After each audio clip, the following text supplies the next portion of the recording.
Well, it's lovely to be out on such a sunny evening in Edinburgh, but it's a shame that we have to be out tonight protesting against the two-child cap and the rate clause. Well more than a year since Alison Thulis, my colleague at Westminster, first spotted it in the small print of a Tory budget.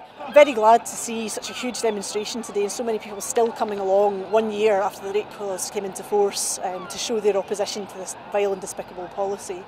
The UK government have never been able to justify this policy, and we saw that this week with Esther McVeigh's pathetic attempts to say that the rate clause was somehow double support for women and that gives them some kind of chance to talk about the most appalling and disturbing experience of their life.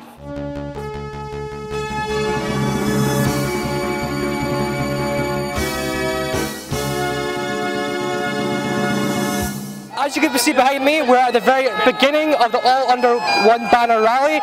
You can obviously hear the pipers behind me as events are about to kick off.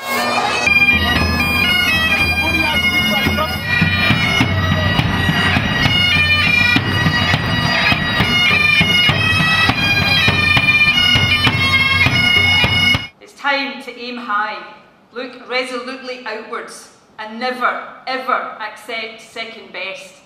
Above all, it's time to believe that we can. We can build that better country we know is possible. And friends, we will.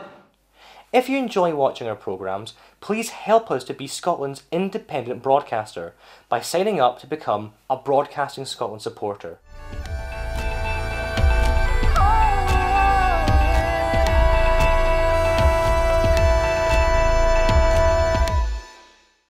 Wherever you stand, get the fresh view of what's happening in Scotland with iScot. Celebrate everything about our country with intelligent, in-depth insight from lifestyle, culture to puzzles, and all the opinions you'll need. Whether it's digital or by post, subscribe now to iScot.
And we start with question number 1 from Bob Doris.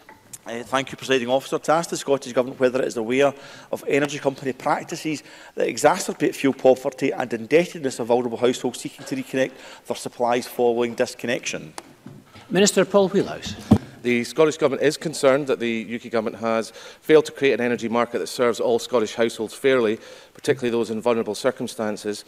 Ofgem's latest data shows there were no disconnections in Scotland in 2017, which is welcome. However, these data do not capture the daily reality of self-disconnection faced by fuel-poor, indebted and vulnerable households. Self-disconnection data are not currently reported on, and we continue to call for Ofgem to further investigate the hidden impact of self-disconnection in line with the refresh of its consumer vulnerability strategy. Bob Doris.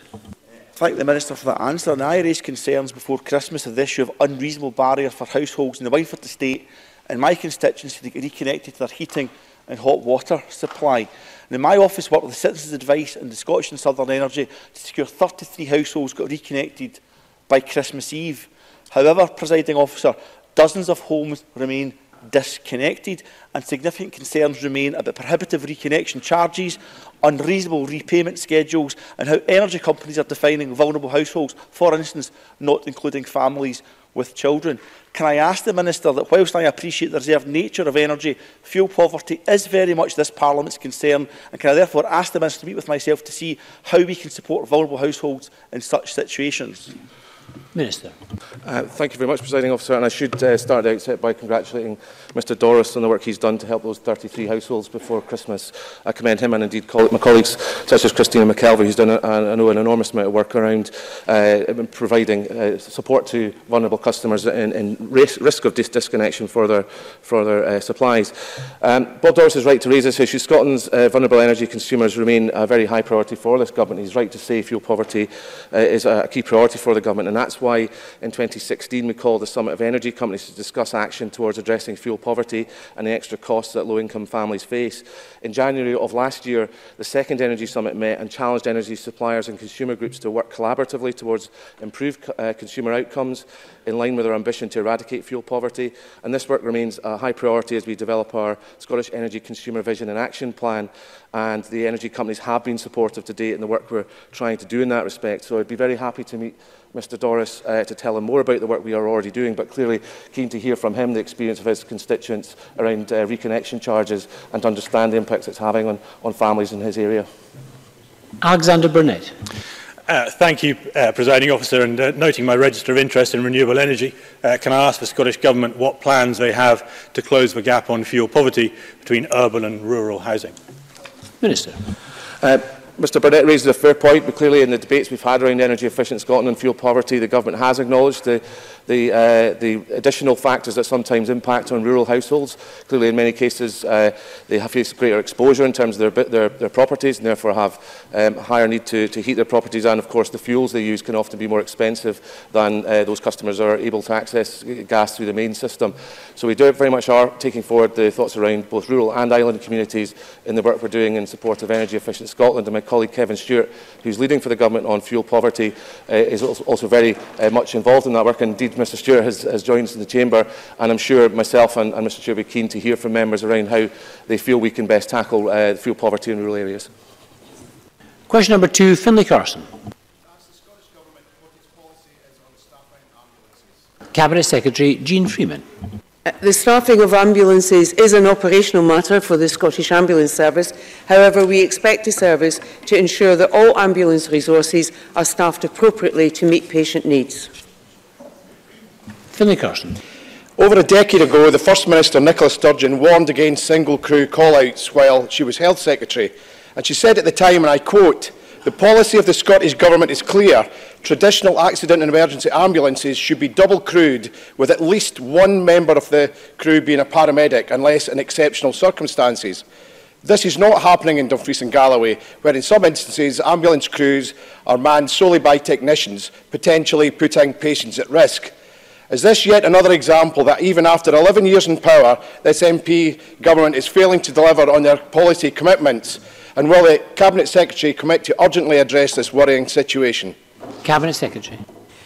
Well, let me start by saying no, it absolutely is not an example, because the fact of the matter is that Scottish ambulances are not routinely single-crewed, although there can be exceptional circumstances where that happens. The percentage of shifts covered by a single-crewed ambulance in the South West region for the period July to September 2018 was 2%, against a national average of 2.3%. So I think those percentages not only demonstrate the impact of the delivery of that policy in Mr Carson's region, but also across the country. The ambulance service has an action plan. It would be helpful, Presiding Officer, if I address the question that we heard through the microphone system as opposed to the one I'm hearing in my ear. The ambulance service has an action plan to reduce instances of single crewing wherever possible. This is being monitored by us through regular update reports.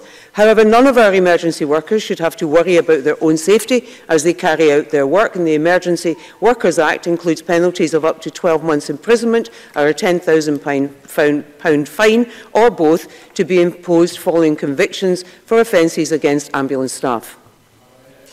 Stewart McMillan. Thank you, Presiding Officer. I'm grateful if the Cabinet Secretary could provide me on her position on ensuring that there is enough ambulance provision to cover Inverclyde when ambulances are taking patients to the Queen Elizabeth University Hospital. Cabinet Secretary. I'm grateful to Mr Macmillan for that question. It is very important when ambulances are away from their local area taking patients to hospital that sufficient resource remains in the area to meet the needs of local communities. And this is a matter that has been raised with me elsewhere and that I am continuing to discuss with the Scottish Ambulance Service in terms of how they are rolling out their test of change, which most recently has been introduced to cover the Elgin to Aberdeen corridor. In order to ensure this cover, SAS should undertake a practice of backfilling using resources from other stations where appropriate, and they also use tactical deployment points where ambulances are stationed at specific points throughout the country and not just based at their station to ensure that coverage is as wide as possible. However, this and other matters remain a subject of ongoing discussion between me and the Scottish Ambulance Service to ensure that the resources that are there, and we have made additional resources available to that service, are deployed appropriately to suit both the patient and the geographical demands of our country. Question number 3, John Mason. Thank you. To ask the Scottish Government whether it will provide an update on the Citizens' Basic Income pilot schemes. Cabinet Secretary Aileen Campbell. Thank you. Following our commitment to explore a Citizen Basic Income scheme, we made available a grant worth £250,000 for local authorities to scope out the feasibility of small pilots. Glasgow, Edinburgh, Fife and North Ayrshire made a successful collective bid in March 2018. A steering group composed of the 4 local authorities and NHS Health Scotland, with support from the Scottish Government, have begun research into the feasibility of a pilot. John Mason. I thank the Cabinet Secretary for that answer. I'm just wondering if it is really possible to do a full pilot scheme if the DWP is not involved and if we do not have control over their functions, because clearly for a lot of people their income is coming from the DWP. Cabinet Secretary. So any decision to proceed with a pilot will be subject to the findings of the steering group's feasibility study, and that will set out the full details of the ethical, legislative, financial and the practical implementation of a pilot on the ground. But the member is absolutely right to raise this, because a pilot scheme would not be viable without full powers over tax and social security, or at the very least full cooperation of the UK Government. And we are in contact with the DWP about this, and engagement is ongoing, and we'll endeavour to keep the member updated on the progress on this. Question 4 has been withdrawn. Question 5, Graham Simpson. To ask the Scottish Government when it last met NHS Lanarkshire and what was discussed. Cabinet Secretary Jean Freeman. Ministers and Scottish Government officials regularly meet with representatives of all health boards, including NHS Lanarkshire, to discuss matters of importance to local people. I last met the chair of the health board on the 10th of December and will meet her again this coming Monday. Graham Simpson. Thank you. The number of GP practices has fallen by 10% in Lanarkshire since 2007. Can I ask the Cabinet Secretary what she's doing about this? Cabinet Secretary. So Mr Simpson, I hope, is aware of our primary care reform plan, which incorporates, of course, the new GP contract and other measures. That primary care reform plan has significant additional resource planned for it in the current draft budget, so I would look for his support to that budget for that additional resource. What that does is look at how we deliver on the GP contract, in particular the areas around multi-skilling, on the GP clusters, in order to ensure that the provision is appropriate across local areas, taking account of geography and elsewhere. And I've had discussions with colleagues around particularly the demands and issues for rural practices, making sure that that develops in a way that fulfills our need and the need of local people, to ensure that individuals receive the right care from the right professional at the right time. That all alongside the significant additional resource, again in the draft budget, and again I look for that support in terms of increasing GP training, the numbers of our undergraduate medical students, supporting the continuation of ScotGem, and of course the continuation of the specific measures that we have introduced in order to encourage GPs into more remote and rural areas. Question number 6, Bill Kidd. Thank you, Presiding Officer. To ask the Scottish Government what its response is to the announcement by the DWP that the 2-child limit on universal credit payments will be partially rolled back. Cabinet Secretary Shirley Ann Somerville. Although the UK Government's decision not to extend the two-child cap and rape clause will be welcome news for a small number of Scottish families, it changes nothing for families with third or subsequent children born after April 2017. Tens of thousands of families will still feel the negative impacts of the two-child limit in the longer term, which effectively creates a two-tier system. Critically, it does nothing to remove the rape clause, which is a dehumanising and appalling abuse of both the child and parents' human rights. The Scottish Government has long called on the UK Government to end the two-child limit and within it the abhorrent rape clause, and will continue to do so. Bill Kidd. I welcome the Cabinet Secretary's answer. Can the Cabinet Secretary tell the Chamber how many people have been impacted and will be impacted by the two-child cap, and what amount of money they'll lose, and what difference this partial rollback will make? Cabinet Secretary. Well, DWP statistics show that in the first year of the two-child limit, 3,800 Scottish families did not receive entitlement for the third or subsequent child. Our analysts have estimated that up to 40,000 households across Scotland will ultimately still be affected by the two-child limit, resulting in a reduction in welfare spend in Scotland of around £120 million by 2020-2021 when the policy is fully implemented and UC fully rolled out. Early analysis shows that less than 1,000 families will be impacted by the recent announcement by the UK Government. That is why we will continue to call for the two-child cap and the rape clause to be scrapped in its entirety. Question number 7, Michelle Ballantyne. Thank you, Presiding Officer. To ask the Minister what assessment the Scottish Government has made of the new required qualifications for childcare practitioners. Minister Marie Todd. There's a significant body of evidence and analysis, not least the 2017 Health Scotland Evidence Review, Childcare Quality and Children's Outcomes, that links having well-qualified, high-quality workforce to improving outcomes for children.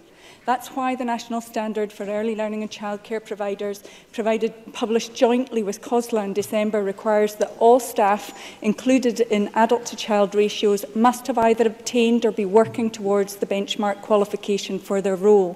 For the first time, there will be a requirement on childminders to be qualified or to be working towards a qualification to the same level as other ELC practitioners.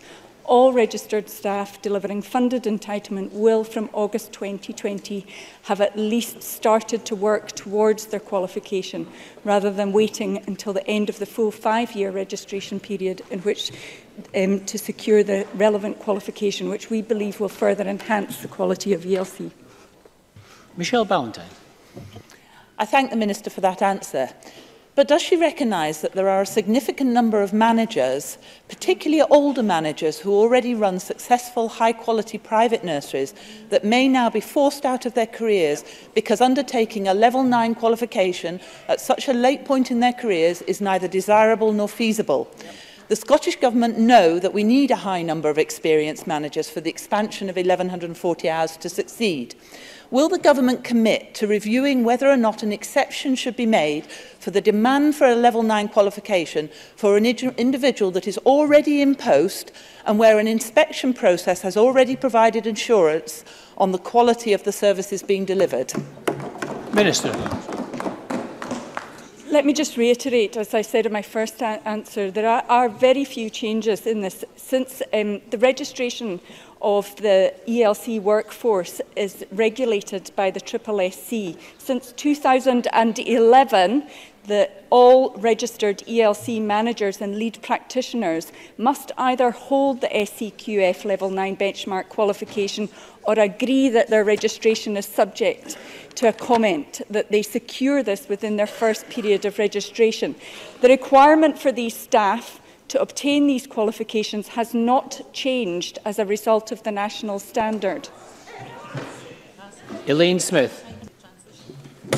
Thank you, Presiding Officer. Can I ask the Minister if these new childcare qualifications include training in tackling poverty? Because this is particularly relevant this week with the Sunday Mail revelation that the staff in Broomlow Nursery and Govan are feeding children and their parents with donations from local businesses. And whilst compassionate staff are of course to be commended for taking direct action, surely the Minister will agree that such poverty is unacceptable in our rich country. What exactly is the Scottish Government going to do about this shocking situation?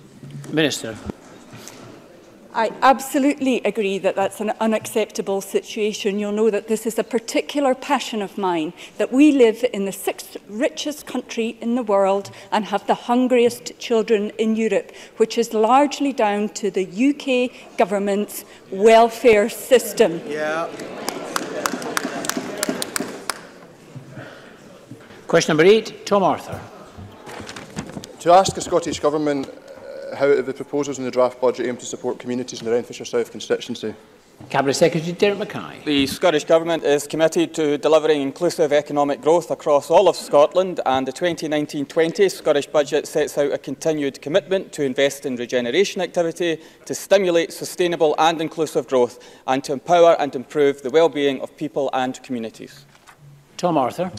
I'm very grateful to the Cabinet Secretary for that answer. Recent years have seen significant investment with new housing in Johnston, new council housing in Barrhead for the first time in the generation, and the regeneration of Barrhead's town centre. Can the Cabinet Secretary set out how this budget will continue to support housing and the regeneration and improvement to our town centres? Cabinet Secretary. Well, there's more investment to come, specifically on town centres. As part of the draft budget, there's a proposal for £50 million. I will work on the distribution and allocation in partnership with COSLA. And on housing, we'll continue that track record of delivery. In 2019-20, the Affordable Housing Supply Programme has confirmed a resource planning assumption of £15.6 million for Renfrewshire. The Council's Strategic Housing Investment Plan indicates that 286 new homes will be completed in 2019-20, with site starts planned for a further 839, and for completeness, for East Renfrewshire, a resource planning assumption of £5.9 million has been confirmed. This will allow that council to complete the 22 new homes, and in 2019-20 we'll have site starts of a further 134. That is the Scottish Government working in partnership with local authorities to regenerate our town centres and deliver the housing that Scotland needs. Question number 9, Willie Coffey. Thank you. To ask the Scottish Government what its position is and whether non-looked-after kinship carers should receive the same level of financial support that foster carers and looked-after kinship carers receive when looking after children who have experienced family breakups or the death of a parent. Minister Marie Todd.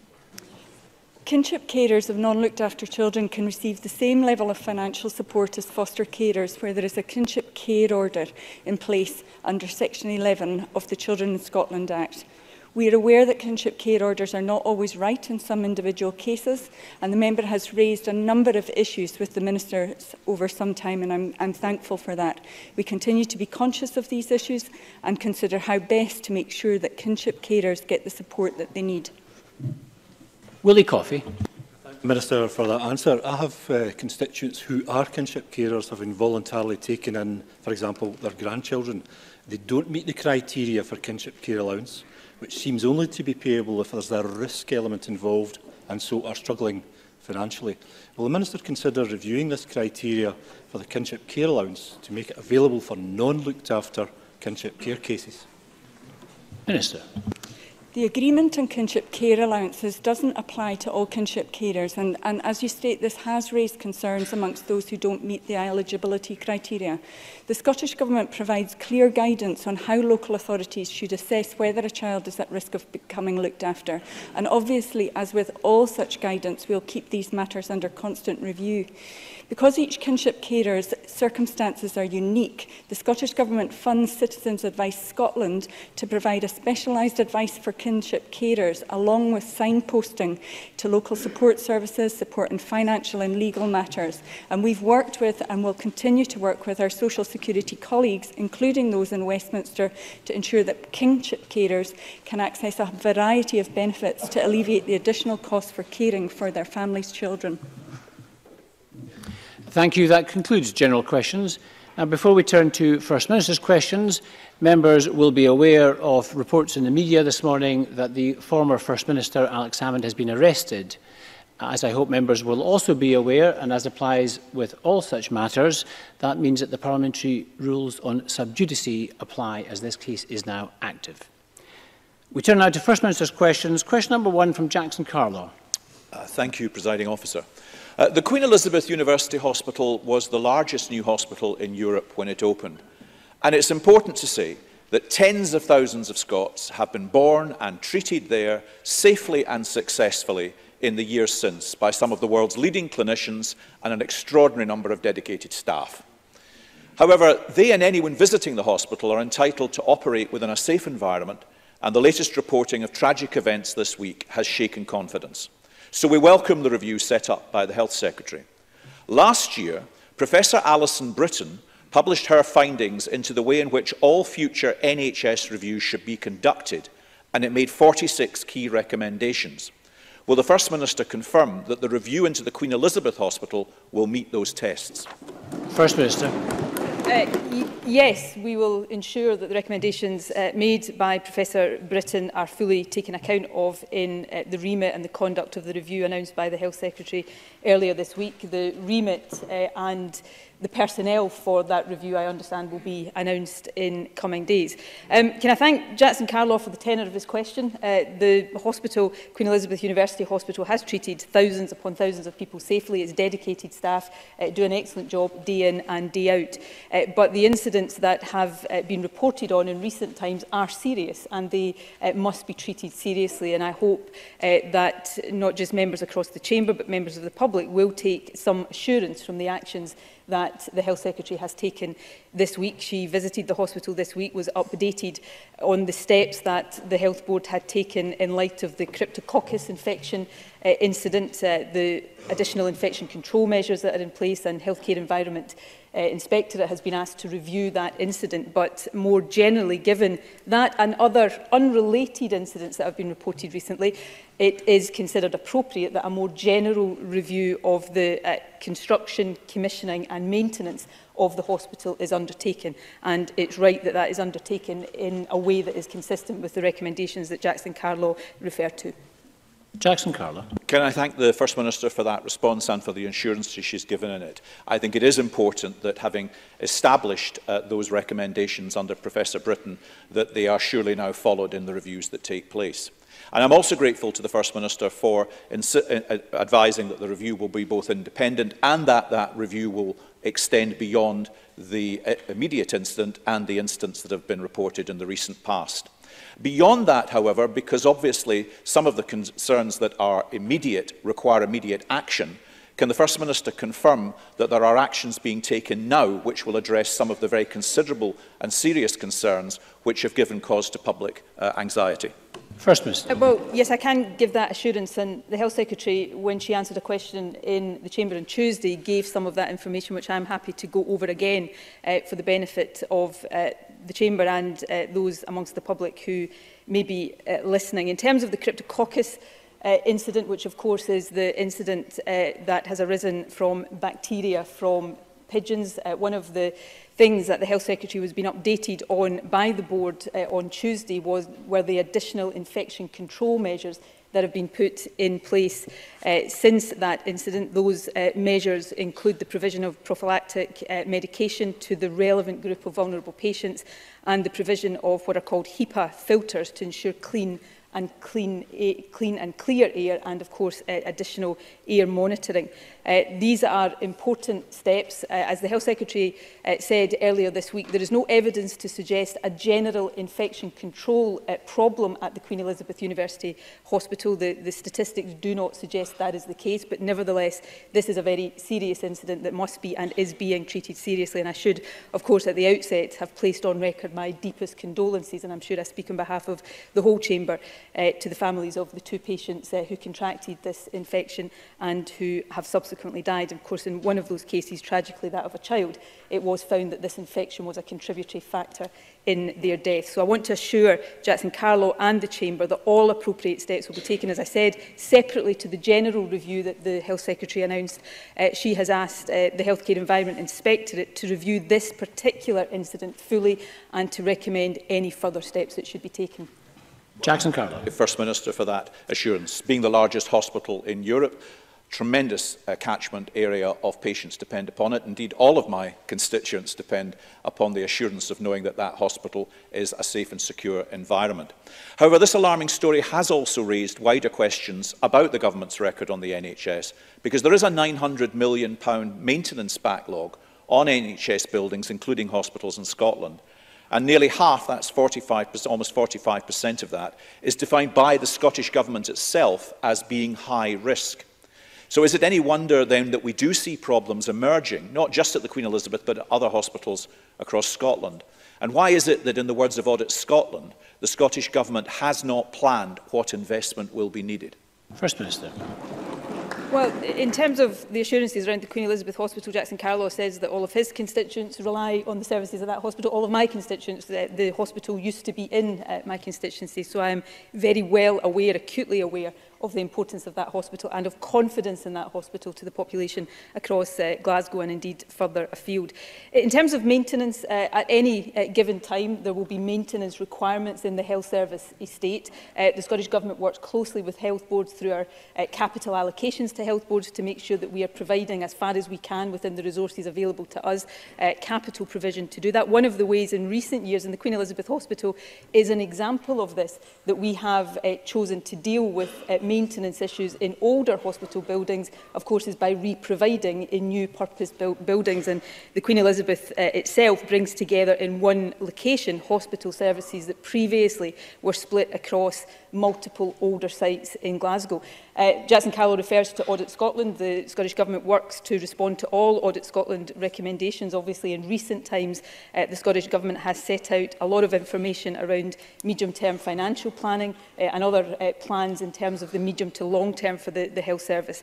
And capital allocations and the estate, and making sure the estate is in fit condition, will continue to be a key consideration. I'm not going to go into party political exchanges on this issue. It's too serious for that. But obviously we work within a financial envelope, and I think everybody knows that that has been under pressure in recent years, and everybody knows the reasons for that. But within that, we have prioritised spending on the health service, and we will continue to do so.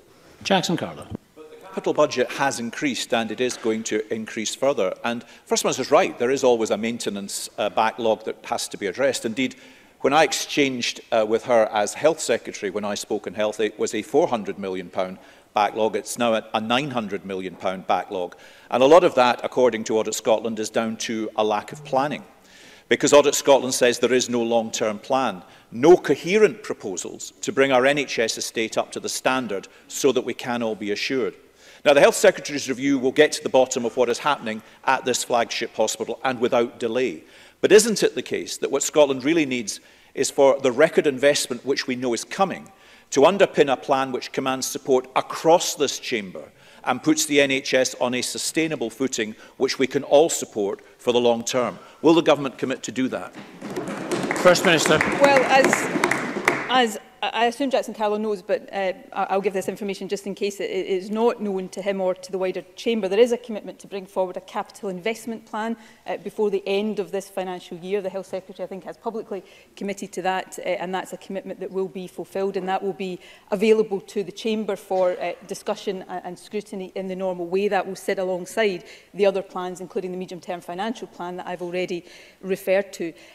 These are difficult times in terms of public financing. One of the reasons why we prioritise investment in our health service over, for example, cutting tax for higher paid income earners is because we want to be able to maximise the resources going to frontline health services, and we will continue to do that. That doesn't make it easy for those working in the front line of our health service, but in the budget that this chamber will discuss and vote on in the next few weeks, it is there for all to see the priority we have given to the health service, and I can assure the chamber today that we will continue to give it that priority, because that's what patients and the public, the length and breadth of Scotland, expect and deserve. Question number 2, Richard Leonard. Thank you, Presiding Officer. The awful news that 2 patients, including a child, died after contracting an infection at the Queen Elizabeth University Hospital in Glasgow has shocked us all. Our sympathies, our thoughts are with the families who have lost loved ones. This simply should never have happened. And this morning we see reports of a second infection leaving a patient in a serious condition. The Health Secretary said yesterday that she believed infection control at the hospital was good enough. Does the First Minister agree?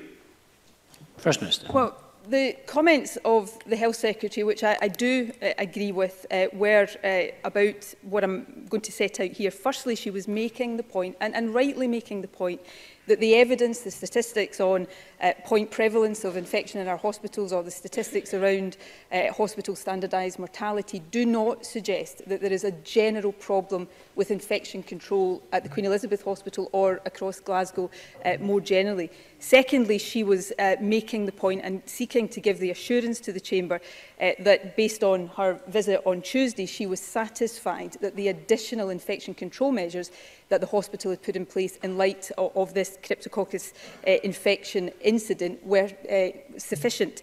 Those were the control measures that I spoke about to Jackson Carlaw, the prophylactic medication and the additional filters. So that was the context of the comments she was making. In no way, shape or form was that intended to suggest that this incident or the unrelated infection incident that Richard Leonard, beg your pardon, has alluded to is not serious, very serious, and is not being treated seriously. I hope the actions of the Health Secretary this week have underlined how seriously the government is taking this. One of the very difficult things, I think, for anybody to come to terms with, and this is something I experienced on several occasions when I was Health Secretary, is that unfortunately and regrettably, on occasion, infections do happen in hospitals, and the implications of that for acutely ill patients can be very severe. That's why we work so hard to reduce infection and have the appropriate infection control measures in place. And when things like this happen, it is right that we review that intensely to make sure that any additional steps that are required are taken. And I can give Richard Leonard and the Chamber the assurance that both the Health Secretary and I, and Jean Freeman has kept me extremely updated on this in the course of recent days, that we will continue to ensure that the Health Board is taking all of the steps that people would expect it to take. Richard Leonard. So the answer to my question is that the First Minister does think that infection control at the hospital is good enough. The Health Secretary visited the hospital on Tuesday. So let me ask this. Can the First Minister explain why, as of last night, the facilities management workers, including the hospital's cleaners, had still not received a briefing from infection control? First Minister.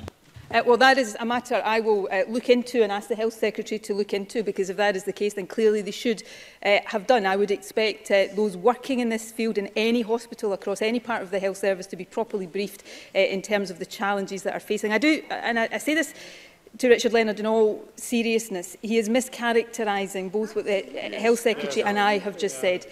What we were saying, what the Health Secretary said, what I have repeated today, is that the evidence suggests that there's no general problem with infection control. We're not complacent about that, and we'll continue to monitor all of the relevant statistics very carefully, not just for this hospital, but for all hospitals. But in particular, she was talking about the additional measures that have been put in place in light of this particular infection incident. I think she was taken to see some of the measures that had been taken and was satisfied on the basis of the advice given to her that those were the appropriate steps to have been taken. But there will be no complacency at all. I was Health Secretary, as Jackie Bailey, if she's in the Chamber, will recall during the C. diff outbreak at the Vale of Leven Hospital. I know how devastating these things are for families. I know how devastating they are for staff in hospitals, and I know how damaging they can be to confidence in the health service. So I personally, Jean Freeman as Health Secretary, and the entire government will always treat these instances with the utmost seriousness, and I hope that's an assurance that Richard Leonard will take in the good faith in which it's offered. Richard Leonard. Well, the First Minister says that she's not complacent, but this is Scotland's biggest hospital, and it's not even 4 years old. Within months of opening, in October 2015, there were reports of elderly patients having to lie in their own excrement because there was no clean linen. Just a few weeks later, in November 2015, a premature baby died after picking up an infection in the neonatal unit. In February 2016, sewage leaks forced the cancellation of operations. In January 2017, an inspection found traces of blood and faeces on patient trolleys and mattresses. In March 2018, 22 children became infected as a result of bacteria in the water supply. Last October, 16 children's chemotherapy had to be cancelled because of contaminated drains at the hospital. And this week we learn that there have been further infection outbreaks at the hospital. Now, the Cabinet Secretary for Health thinks this is good enough. The First Minister thinks this is good enough. But does the First Minister really expect the public to believe that this is good enough? First Minister. Can I say in all sincerity to Richard Leonard, I think he's better than that last statement he's made. Nobody on any side of this chamber, in any part of the political spectrum, thinks, to quote Richard Leonard, it's good enough when there are infection outbreaks in a hospital. That is why we take these issues so extremely seriously. Generally, and I'm talking generally here, not about these incidents in particular, generally since the Vale of Leave and C. diff outbreak, infection rates in Scotland have fallen dramatically because of the infection control measures and policies that have been put in place. So these are issues that everybody across government and across the health service treats with the utmost seriousness. And while it's absolutely right and proper that we debate these things and that there's a lot of scrutiny on these things, I hope we can all recognise that nobody thinks it is good enough for any patient to get an infection in hospital. One of the difficult things I said a moment ago, and it is difficult to say this, that infections do happen in hospitals. There is probably not a hospital anywhere that hasn't had some kind of infection outbreak, and the implications for very ill patients can be severe. That is why it is so important that everything possible is done to reduce infection, and everything possible in this case will be done to ensure that there is no repetition of this. Now, Richard Leonard cited a range of different instances which are all unrelated, and none of them are acceptable. So I'm not saying that they are, but it's because there have been a number of unrelated incidents in this particular hospital that Jean Freeman announced the more general review to look at the design, the commissioning and the maintenance of the hospital in order that we can, well, firstly, if there are any systemic problems there, they are identified and rectified, and if there are not, we can, through the process of that review, give the public the assurance that they deserve. So, you know, I would expect absolutely scrutiny around this to continue, but I really do hope every member across the chamber would recognise and appreciate the seriousness with which not just the government but everybody across the health service is responding to these serious incidents.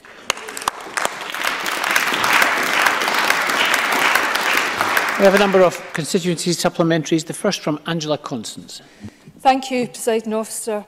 Yesterday, West Lothian received yet more devastating news on the jobs front as McRae's, owned by Young's Seafood, announced their plans to shed 50 jobs. Now, while they confirm their ongoing commitment to Livingston and attribute the proposed job losses not to a loss of business but to an investment in machinery, this will be of absolutely no comfort to 50 families who are now facing an uncertain future, and of course raises important questions about the role of automation in our economy. So, can the First Minister confirm that Scottish ministers will engage personally and directly with Young's and others to ensure everything possible is done to support the workforce and to boost the West Lothian economy at this difficult time? First Minister. Well, can I thank Angela Constance for raising this issue, which is of extreme importance in her constituency, and I would absolutely agree with the comment that she made when we face a situation of job losses. The reasons for those job losses are never of any comfort to those who face potentially losing their jobs, and because of that, my thoughts are very much with the McRae's workforce. This will be a very worrying time for them and for all of Young's employees. I can give Angela Constance an assurance that the Business and Fair Work Minister spoke to Young's yesterday to discuss the implications for the workforce and to ensure that the staff are being properly supported, and our multi-agency PACE team stands ready to support the workforce. So, as is the case in all situations like this, I can assure Angela Constance that the Scottish Government will do everything possible to try to minimise job losses, but also to support anybody who does face losing their job. Jeremy Balfour, to be followed by Claire Baker. Thank you, Presiding Officer. A constituent of mine, Margaret Borthwick, has been a patient in the Royal Victoria Hospital for over 18 weeks. The hospital acknowledges that she was well enough to return home in November, but the lack of an appropriate care package has prevented her discharge. Recent figures show that 3/4 of delayed discharge were for health and social care reasons. As progress of IJB continues, how can the Scottish Government ensure that the money invested in integration will bring about a consistent level of improvement And will the First Minister intervene on behalf of my constituents so she can go home to be with her family? First Minister. Well, can I firstly deal with the general and then I'll come on to the specific constituency case that Jeremy Balfour raises. First on the general point, reducing delayed discharges is a high priority and progress is being made in that. One of the reasons for integration of health and social care is to make how health and social care services work more seamless so that people don't fall through the gaps, and we're seeing improvements in how delayed discharges are minimised and dealt with. And we'll continue to invest and support integration authorities to continue that work. In relation to the particular constituency case, obviously I don't know all of the details of that. If the member wishes to, with the consent of his constituent, make those details available to the Health Secretary, I will undertake today that we will look into that, discuss that with the integration authority and see if there is any further action that could be taken to assist in this particular case, and I hope that offer is helpful. Claire Baker, to be followed by John Finney. Thank you. The First Minister may be aware that Five Gingerbread, an award-winning organisation she has worked closely with, is facing a funding crisis after what they've described as a perfect storm. As a result, more than half the workforce may lose their jobs, and 253 of the 348 vulnerable families they are currently supporting, that's almost two-thirds of their families, may see that vital help end. Can I ask the First Minister if there's any support her government is able to provide to Five Gingerbread and the families that they help? And will she commit to work with Five Council and relevant partners to try to find a solution? First Minister. Well, can I say firstly to Claire Baker, she's right to say I know the good work that Five Gingerbread does. I know how important that work is, and I know how many families rely on the services they provide. I don't know all of the details lying behind the situation that Claire Baker has outlined in the Chamber today. I will ask the Community Secretary to engage with Gingerbread and Fife and also with Five Council to see whether there is any further support the Scottish Government can provide to ensure that they can continue to do the valuable work that they do. And I will ask the Community Secretary to liaise with Claire Baker once we've had the opportunity to do so. John Finney. Thank you, Presiding Officer. The First Minister is aware of the perilous financial state of Moray Council. Clearly there's a role for the Scottish Government. Will the First Minister outline what steps will be taken to ensure that my constituents enjoy essential council services? First Minister. Well, obviously, Moray Council are responsible for the decisions it takes. With a combination of the draft budget resources provided and indeed Moray Council's own potential around council tax, they will have £4.3 million more revenue funding in the coming financial year than the last financial year. But as I said in another context to Jackson Carlow, these are difficult financial times, and I understand the pressures that local councils, including Moray, are operating under.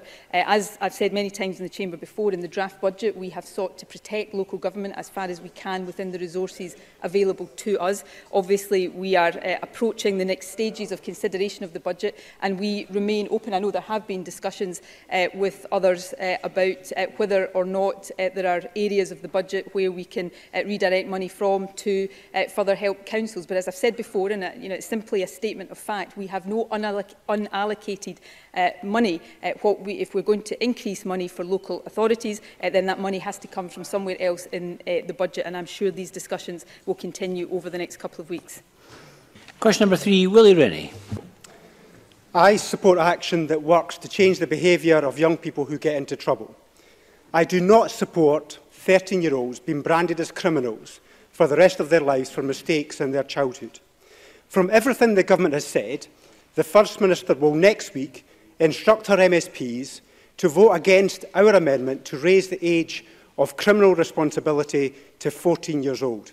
Is that true? First Minister. Well, this is under consideration. We have, as Willie Rennie knows, we have proposed raising the age of criminal responsibility from 8 to 12. I know there are others across the Chamber who think that should go, there are some across the Chamber who think that goes too far, there are others who think it should go further to 14. These are legitimate debates to have, and we will continue to listen to the views and the evidence that's brought forward. There are not just issues in principle in the decision between 12 and 14, there will also be practical issues in terms of the sheer volume of cases that would be affected by that. This is something that the Education Secretary is looking carefully at. It's something I and the Cabinet will continue to look carefully at. We think at the moment our balanced judgment is that 12 at this stage is the right age, but of course we remain open to hearing views and opinions from Willie Rennie and from others. Willie Rennie. That is incredibly disappointing. The First Minister better make up her mind pretty soon, because it's before the committee next week. Scotland's Children's Commissioner said this week that Scotland is failing children and falling far behind international standards. Scotland will be behind those bastions of human rights, Russia and China. United Nations and the European Commissioner for Human Rights have pleaded with the Scottish Government to see sense. Just last year, Nicola Sturgeon claimed Scotland would be a world leader on human rights. But the First Minister should know you cannot lead the world from the back of the pack. Will, therefore, she think again? Will she raise the age of criminal responsibility to 14? Or will she stand isolated in the world on human rights?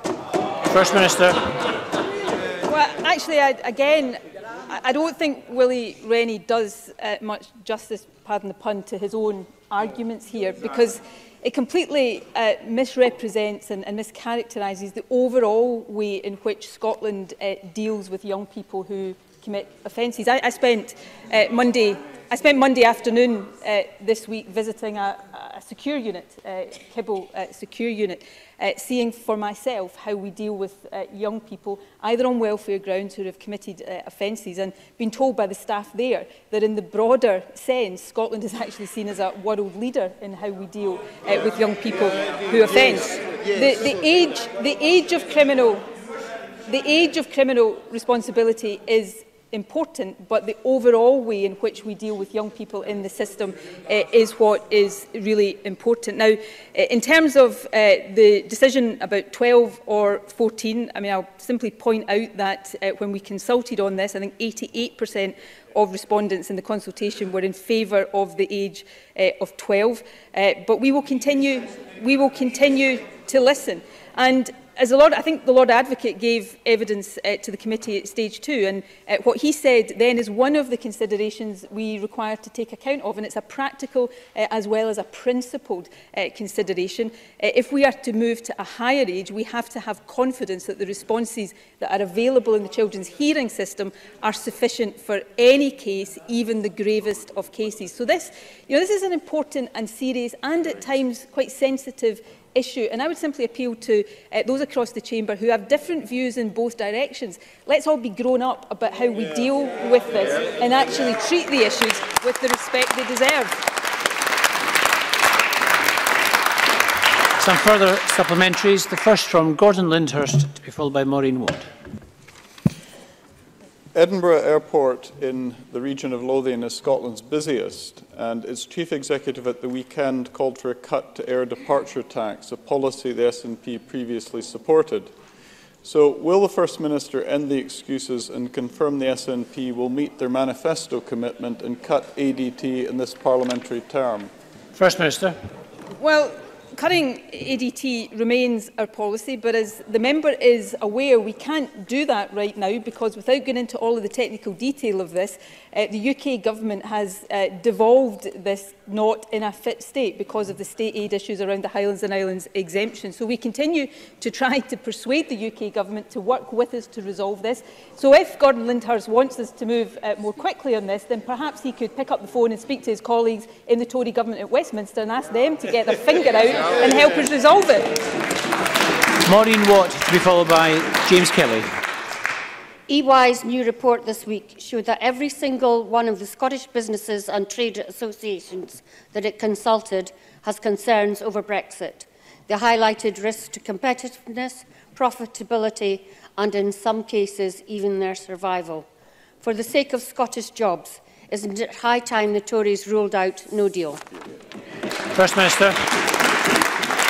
Well, the EY study that Maureen Watt refers to was stark, although it shouldn't come as a surprise to anyone. Concerns about the implications of Brexit have been long-standing, but are growing with every day that passes. And of course, there is a growing concern about the prospect of no deal, and that is a concern that could be removed by the UK government if they decided to take no deal off the table and say that they simply would not allow the UK to leave the EU with no deal. Mike Russell and I, when we met with the Prime Minister and David Lidington yesterday, again made that case, and the Prime Minister refused to do so, as she refused to really listen to any of the concerns that are being expressed across Scotland and more widely. So it is time for no deal to be taken off the table. It is time for a request to extend Article 50, and it is time to put this issue back to the electorate so that people can choose not to have Brexit at all, so that Scotland and hopefully the whole of the UK can stay within the European Union. James Kelly. Thank you, Presiding Officer. The Glasgow Evening Times has reported that one homeless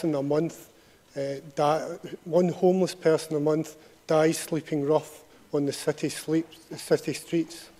Last Thursday morning, a young woman living in a tent was found dead in the Gallagate.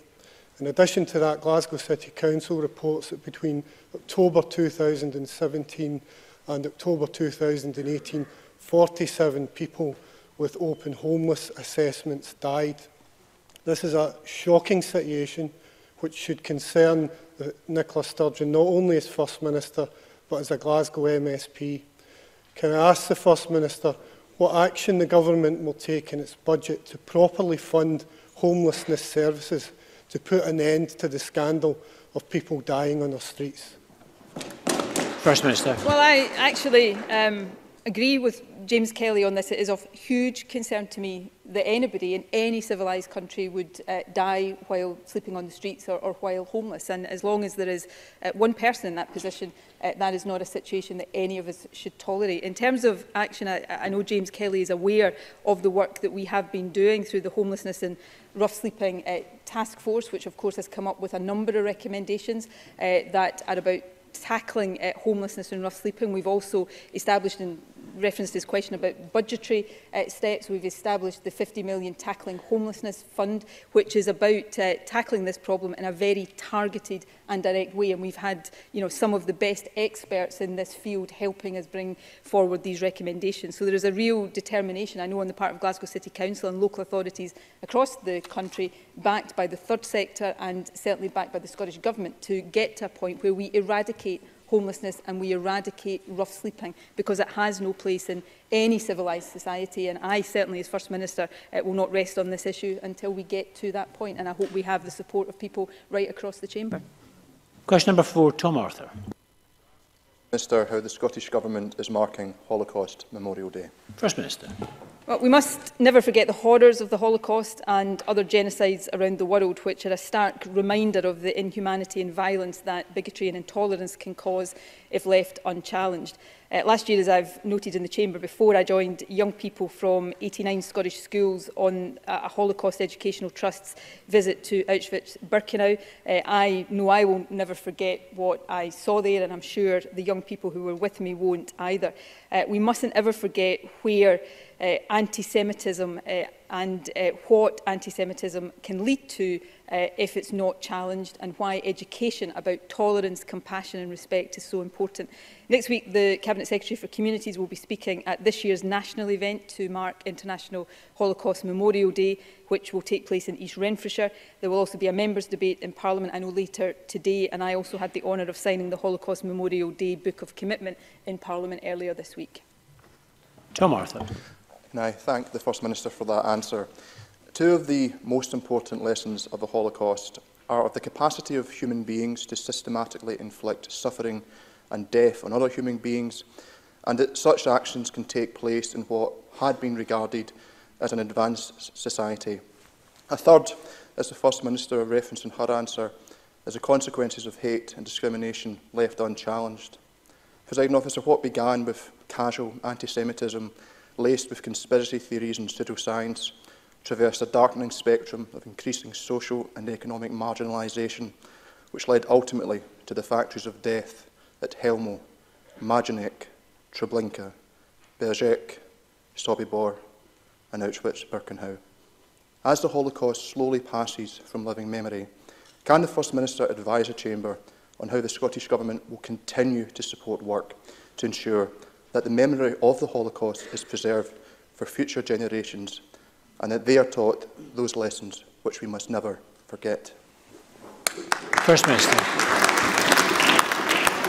Well, can I thank Tom Arthur firstly for reminding us so eloquently and powerfully of the horrors of the Holocaust and other genocides, but also reminding us, particularly in the world we live in today, of the importance of no one being a bystander in the face of intolerance and hate. When you stand in Birkenau at the end of the railway line, as many others in this chamber I know will have done, you realise very powerfully that the Holocaust did not start there, it ended there, and it got to that stage because hatred, anti-Semitism, intolerance was tolerated by many, many people. We mustn't be bystanders, and that's the most important message as we mark this year's Holocaust Memorial Day.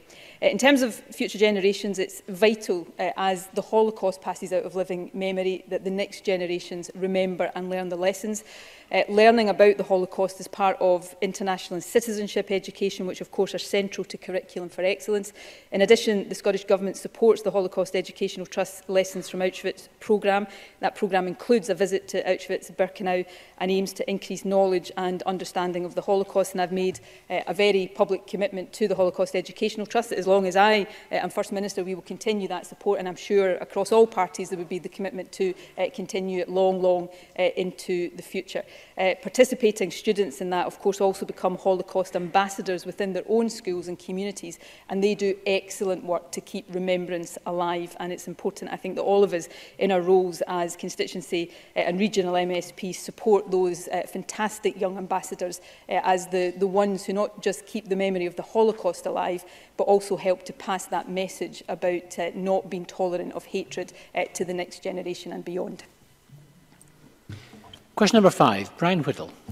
Thank you, Presiding Officer. To ask the First Minister what the Scottish Government is doing to ensure that partner providers are part of a sustainable solution for the rollout of 1,140 hours of funded childcare. First Minister. Be very clear that we value highly the role of private providers in delivering high-quality, flexible early learning and childcare to families across Scotland. The funding follows the child model, empowers parents to access their child's 1,140 hours entitlement from any high-quality setting in the public, private or third sectors, which meets our new provider-neutral national standard. We've established a partnership forum to ensure providers' voices are heard and responded to. We've also set out a range of actions to help providers transition to 2020 in our delivery support plan, which was published in December. The funding deal that we reached with COSLA to deliver the expansion secures sustainable and significantly increased funding rates for all providers, and that is exactly what providers called for in a recent member survey from the National Day Nurseries Association. Brian Whittle. Can I thank the First Minister for that answer, and can I assure her that we in these benches fully support the principle of increasing supporting childcare and recognise, as the First Minister has stated, the crucial role that partner providers must play if the policy is going to be successful. However, I want to bring to the attention of the First Minister and to the Scottish Government that the investment they have provided for this policy in many cases is not creating the collaborative working between many councils and partner providers. Repeatedly, it has been brought to my attention and that of my colleagues that partner providers are being frozen out of the process and are being valued at a rate far less than that of council-run facilities. The result is that they and after-school care providers are losing key staff to council-run facilities at an alarming rate, and in short, the remuneration they are receiving for the excellent service they continue to provide does not allow them to compete with salaries being paid in the public sector. With this in mind, can the First Minister further commit her government to ensure that as part of the 1140 hours childcare rollout, partner providers across all councils are fairly treated? Because if we lose them, First Minister, this important policy will fail. First Minister. Well, again, I don't disagree with the substance of that question. I am very aware that there are concerns on the part of private providers about the rollout of this policy and potential implications for them. That is why we are working very hard through some of the arrangements that I spoke about in my initial answer to make sure there is the proper collaboration between local authorities and providers in the private and indeed third sectors, because this policy will only be delivered with a contribution across the different sectors, and we will continue. Marie Todd, of course, is leading this work for the government and is working really hard to ensure that those concerns are understood, recognised and responded to. In terms of funding, the funding agreement with COSLA, which of course took a lot of time and negotiation to reach, and it involved the government giving more money than had originally been considered. That funding agreement includes funding for the payment of sustainable rates to providers from 2020, and hourly rates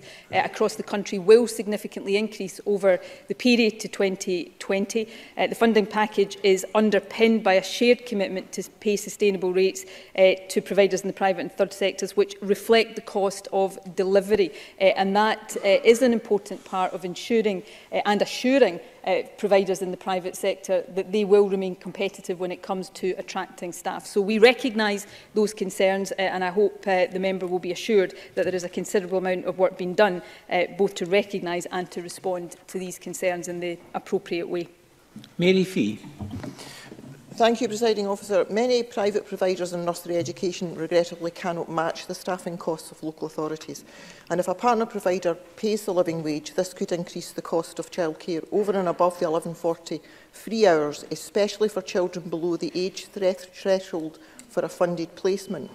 What specific steps can the Scottish Government take to prevent childcare costs rising in private nurseries as a result of providers paying the living wage? First Minister. Well, of course, the funding settlement that we reached with COSLA has as part of it the commitment to pay the living wage to staff in any sector that are providing the 1,140 hours, and I think that is an important commitment and one that is supported by people across the chamber. That will involve an increase in the hourly rates paid to private providers. These are inevitably discussions between individual local authorities and providers in their own areas, but the funding settlement envisages that increase in hourly rates in order that private providers or third sector providers are able to pay the living wage, are being paid at a sustainable level so that they can attract the staff and deliver the quality service that we're asking them to do. Let me just reiterate this point, because I think it's in everybody's interest to take private providers with us on this journey, because the policy will not be delivered without their valuable contribution. So we recognise the anxieties and concerns that they have, and we will continue to work with them to address and respond to those concerns in a systematic and patient way, and I hope the Chamber takes some assurance from that commitment. Question number 6, Pauline McNeill.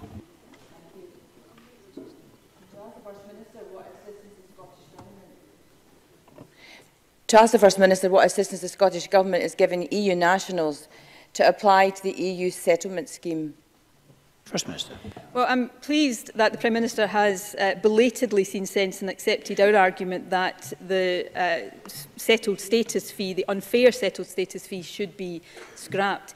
We are very clear we want EU citizens to stay in Scotland. While there is still a requirement to apply for settled status, and I don't think there should be a requirement for people who already have their home in Scotland to apply for the right to stay here. I think that is grotesque. But while there is that requirement, the Scottish Government's advice service, which will be delivered in partnership with Citizens Advice Scotland, will help ensure that EU citizens feel welcome, supported and valued. In addition to this, we've funded the EU Citizens' Rights Project to deliver outreach and awareness-raising events with EU citizens across the country. Of course, dropping the fee, as I said a moment ago, doesn't change the fact that the UK Government is making EU citizens apply to retain their current rights. And I think the Prime Minister's approach to this and to migration more generally makes it all the more clear why it's time for this Parliament to have powers over immigration. Pauline McNeill. I can see that the First Minister does agree with me that the approach of the UK Government to European citizens who have made their home in Scotland and the UK is a slap in the face to their commitment to the United Kingdom and many who have lived here in Scotland longer than their country of birth. And what the UK Government don't seem to recognise is the rejection that those EU citizens feel. Jill Rutter, think tank director of Britain's Future, says that the Home Office must invest in getting the EU settlement scheme right from the start. A failure to do so, she said, could cause massive problems in years to come on a far bigger scale than the Windrush scandal.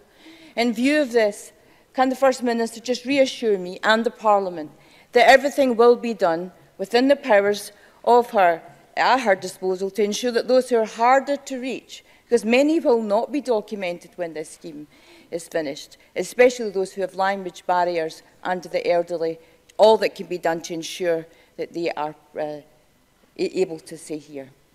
First Minister. Yes, I can give that assurance. From the day after the Brexit referendum, I have been at pains to say to EU citizens that they are welcome here, this is their home, and we want them to stay. And as far as we can, within our limited powers in this area, we will back that rhetoric up with the kind of action that I've spoken about. I regret deeply that people who have built their homes here, who consider this to be their home as much as I do or any of us in this chamber do, are being made to apply for the right to stay here. I think that is awful, and I can't begin to imagine how that makes an EU national feel. There's also the practical point, a point that Mike Russell and I were making again to the Prime Minister yesterday, and unfortunately with no appearance of her really listening to this. In Scotland, we need people to want to come and live here and work here and study here. We need to grow our working age population. So as well as what the UK government is doing being wrong in principle, it's practically damaging for Scotland. And that's why, as I say, the sooner we get these matters into our own hands, able to take decisions here in Scotland rather than have these decisions taken in Westminster, the better for all of us.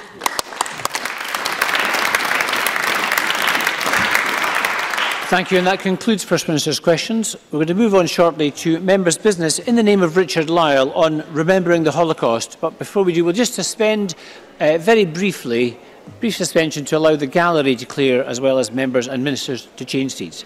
A brief suspension.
May I ask those who are leaving the public gallery to do so quietly, please?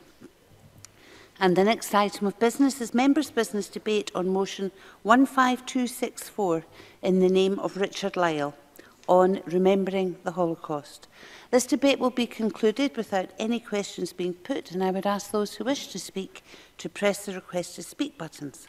And I call on Richard Lyle to open the debate for around 7 minutes, please. Thank you, Presiding Officer. Can I firstly say that every party, including the independent member in this Parliament, has supported this Holocaust motion today. I wish to thank the vast amount of members who have signed my motion to enable this debate, and every member who will speak in this debate this afternoon for their support.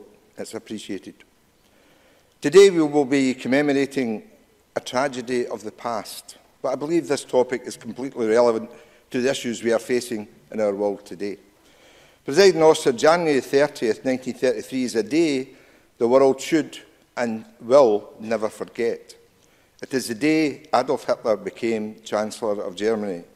On his very first day in office, he began putting his terrible machinations into work. Eventually, he would have the means to perpetrate the terrible genocide known as the Holocaust. Through various stages of persecution, Jews were oppressed by laws of the countries they lived in, separated from their loved ones, placed in various types of camps and prisons, and millions ultimately killed in horrific and inhumane methods. I grew up reading of their suffering in a publication called Parnell's History of the Second World War, along with other publications which detailed the tragic history they have endured. Perhaps no other people group has survived more hate and violence than the Jewish people. Last year, as a member of the cross-party group Building Bridges with Israel, I, along with other members, visited Yad Vashem, the World Holocaust Remembrance Centre set on the slopes of the Mount of Remembrance on the edge of Jerusalem. Yad Vashem is a solemn place, with its 9 chilling galleries of interactive historical displays which detail the Holocaust using a range of multimedia, including photographs, films, documents, letters, works of art, and personal items found in the camps and ghettos.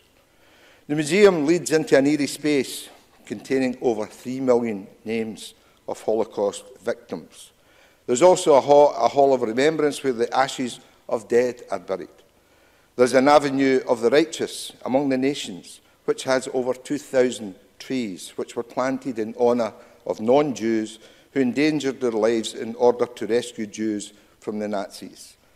Yad Vashem is not an emotionally easily museum to visit, but it is worth a visit to understand the true scale and impact of the Holocaust. The photographs, the displays and walking in the gardens, especially when we came to a railway car which had been used to transport people to their death, was very emotional. I will always remember what I saw in that visit. As yet, I have not visited Auschwitz-Birkenau, but I intend to remedy that as soon as I can. Colleagues, we all know well the atrocities committed during the Second World War, where Nazi Germany executed a calculated plan to exterminate the Jews on a scale one darkest dreams could not imagine. Yet those nightmares became a reality, and 6 million Jews and countless millions of people died simply because they were deemed inferior or a problem that needed a solution. And to Hitler, that indefensible final solution was death. On January 27, 1945, roughly 12 years since Hitler came to power, Auschwitz-Birkenau was freed by the Allied forces. What the rescuers saw when entering the concentration and death camp was a horror beyond describing. What goes through someone's minds that forces them to desire to exterminate millions of people who are entirely undeserving? As we look back collectively, we must all ask the same burning question in our hearts. How could this happen? How could something so evil take place in a civilised and modern society? Presiding Officer, I certainly want to emphasise the sorrow and grief we all share at the tremendous loss of life and intense suffering that so many endured. And I do not want to get that forgotten in this speech, but I also want to speak on speaking to humanity as a whole. The Holocaust, more than anything, represents a tragedy that is an remedy of humanity and its struggles. On a day such as today, when we mourn the atrocities of Nazi Germany, it is easy to point fingers and cast blame, and deservedly so, but to forget that Hitler was human and the Nazis were people is a mistake none of us can forget to make. To do this would be to lower our guard in a time where there cannot be anything but be constantly vigilant.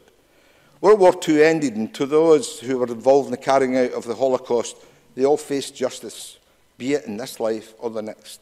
Let us not be blinded, for while we achieved victory against Nazi Germany, we had not defeated human evil. Thus, dangerous people still seek to spread death and destruction to this day.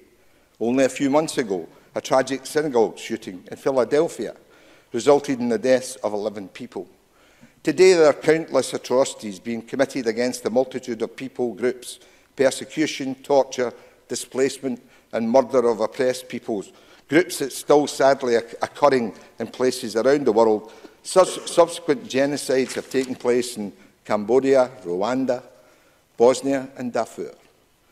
Persecution and discrimination have no place in our communities because they defy everything a free and democratic society stands for. We have the power to live in a productive and moral life and oppose those who choose to do the opposite. We have the power to charitably give to those in need across the world.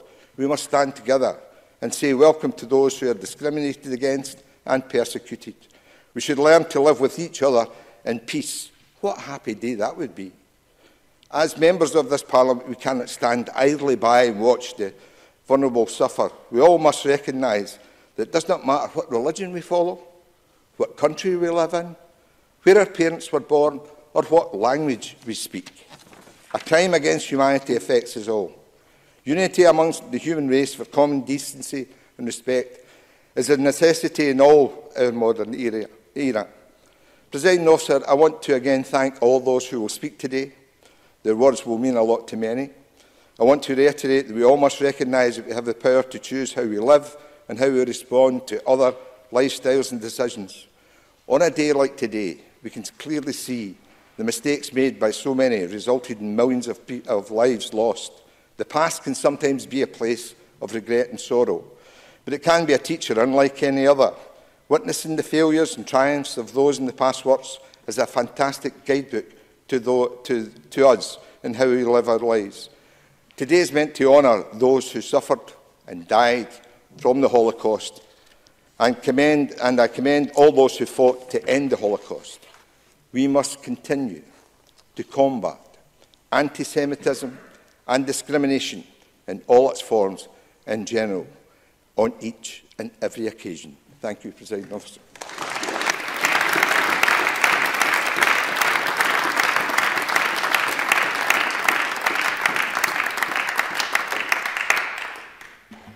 We move now to the open debate. Can I say to members that there's a lot of people who wish to speak, so I would ask you not to go beyond the 4-minute normal slot. And I call Adam Tompkins to be followed by Tom Arthur. Thank you, Presiding Officer. I'd like to thank Richard Lyle for bringing this debate to the Chamber. I'd also like to thank Kezia Dugdale for hosting the beautiful and moving memorial to the Holocaust that was in the Garden Lobby earlier this week. Presiding Officer, with the absurd precision to which we later had to accustom ourselves, the Germans held the roll call. At the end, the officer asked, "Wie viel Stück?" The corporal saluted smartly and replied that there were 650 pieces and that all was in order. They then loaded us onto the buses and took us to the station. Here the train was waiting for us. Here we received our first blows, and it was so new and senseless that we felt no pain, neither in body nor spirit, only a profound amazement. How can one hit a man without anger? There were 12 goods wagons for 650 men. In mine, we were only 45, but it was a small wagon. Here, then, before our very eyes, under our very feet, was one of those notorious transport trains, those which never return, and of which, shuddering and always a little incredulous, we had so often heard speak, exactly like this, detail for detail. Goods wagons, closed from the outside, with men, women, and children pressed together without pity, like cheap merchandise, for a journey towards nothing, a journey down there, a journey towards the bottom. This time, it is us who are inside. These words are from the opening chapter of Primo Levi's autobiographical account of the Holocaust, If This Is a Man. And in the middle of this passage, Primo Levi asks a hauntingly simple question. How can one hit a man without anger? As I said in last year's Holocaust Memorial Debate, the Holocaust happened because not very long ago, here in the heart of Europe, it was the policy of the government of a leading European country to eliminate the Jewish people from the face of the earth. Yet the Nazis were not angry with the Jews. The brutality, the beatings, the mass murder, the killing on an industrial scale did not happen because anyone had cause to be angry. They happened because of cold, calculated hatred. And every year, reflecting on the Holocaust and its legacy, I find myself coming back to the same phrases, even to the same basic thoughts. On the one hand, the Holocaust was unique. Yes, there have been other genocides, but there has been only one Holocaust, only one program of systematic death so comprehensive in scale, so audacious in its evil ambition that a whole new country had to be found to give a dispersed and fractured people a home. But on the other hand, what strikes you about the Holocaust is also what Hannah Arendt infamously called its banality. They were just trains, just ordinary goods wagons with the goods counted on and counted off, taken on a journey. To think of it, one shudders, yet is always a little incredulous. And this is what hatred can do. Hatred does not create monsters.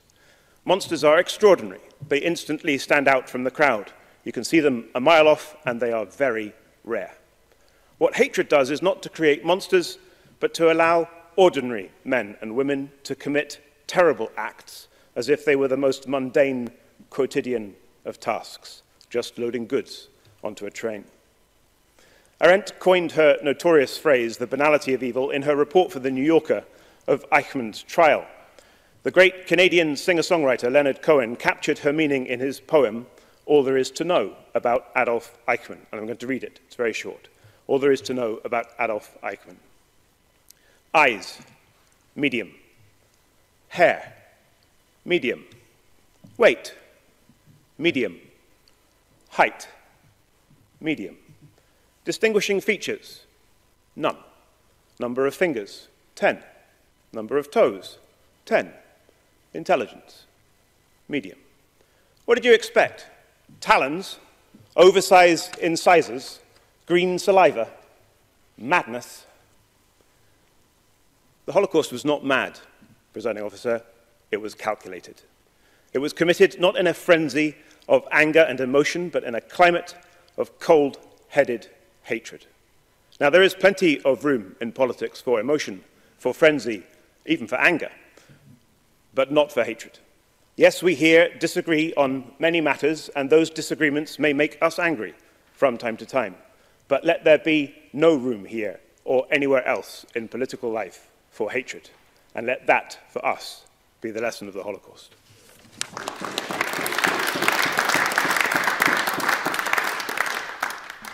Tom Arthur, followed by Alex Rowley.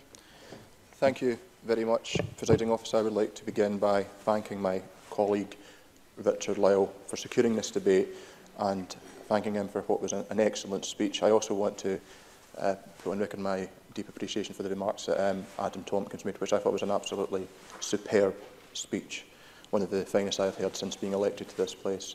I think that the points that have been touched on by both Richard Lyle and Adam Tompkins get to that central question that we still ask ourselves is how? How could this happen? And I think that the diagnosis made by Hannah Arendt in the early 1960s as she covered the Eichmann trial, effectively summarised by Leonard Cohen in his poem, remains the most pertinent. The banality. The quote from Primo Levi, wie viel Stück, that word Stück, peace. Hatred perhaps is not positive, but an absence of empathy. I think one of the most chilling facts of the Holocaust I find, is the decision to use carbon monoxide and Zyklon B gas in the extermination. In the early phase of the killings in the occupied territories of the East, as the Wehrmacht advanced, SS Einsatzgruppen would follow up behind special commands, and they would kill, shooting massacres like Babi Yar in Ukraine. But it was determined that using gas would be more humane, not for the victims, but for the perpetrators. And this, of course, became possible. It was a methodology that was seized upon because preceding the systematic attempt to eliminate the Jewish population of Europe, the German government had been using gas, carbon monoxide, to eliminate the disabled and the infirm. And a point that Richard Lyle made at the very start of his speech is with regards to when did this start, 30th of January. I'm currently reading one of the, I think, great pieces of literature to emerge from the Holocaust, and that's the diaries of Victor Klemperer, who was a professor of philology and Romance languages in Dresden, and he meticulously noted, amongst observations in his own life and many of the prosaic goings-on that characterised any life of any middle-class German professor, the slow stranglehold and asphyxiation of liberty and civil rights and status that took place, the marginalisation, and where we rightly focus our attention on the events towards the end in the extermination camps. And that is rightfully what is preeminent in our memories. There was a process of psychological torture that preceded that. It's a difficult thing, I think, for anyone to try and contemplate what that must have been like. To say that I am a German, and to be told, no, you're not. And that lesson that we have spoken about so far of hate and of allowing hate to be tolerated or to be acceptable or to be seen as something that can be permitted in moderation is the great folly. Because, as both Richard Lyle and Adam Tompkins have said it, the greatest mistake we can make is to look upon Nazis and the crimes they committed as the acts of monsters. They were cool, clinical, and rational. And I think that perhaps the most chilling story I have, very difficult, I think the most chilling example of how this was captured was during the extermination of the Hungarian Jews. They were carrying out these murders at such a scale that the crematoria at Auschwitz could not cope. So cremation pits were dug. And a testimony of a surviving Sonderkommando, the Jews who were forced to work in the gas chambers in the crematorium. There were two Hungarian sisters and their friend, and they knew what was going to happen. And they said to an SS guard, "I would like it if we could die together, so can you shoot us together?" And the SS guard lined the three of them up, laughing and chuckling and saying he would be happy to oblige. And he shot, and the bullet went through one, two, and the three of them collapsed. And their bodies were then thrown into a cremation pit. And the screaming began because one of them hadn't been shot. And the SS guards laughed, thought this was hilarious. So I think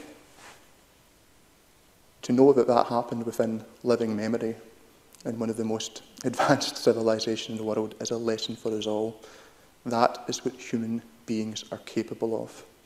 This was not some aberration. This was an end of a very cold, clinical, and for them, logical process. So we must remember that. And I agree entirely with Adam Tompkins. Whatever differences we have in this place, whatever differences we have politically, anger, yes, passion, yes, but never, ever hate.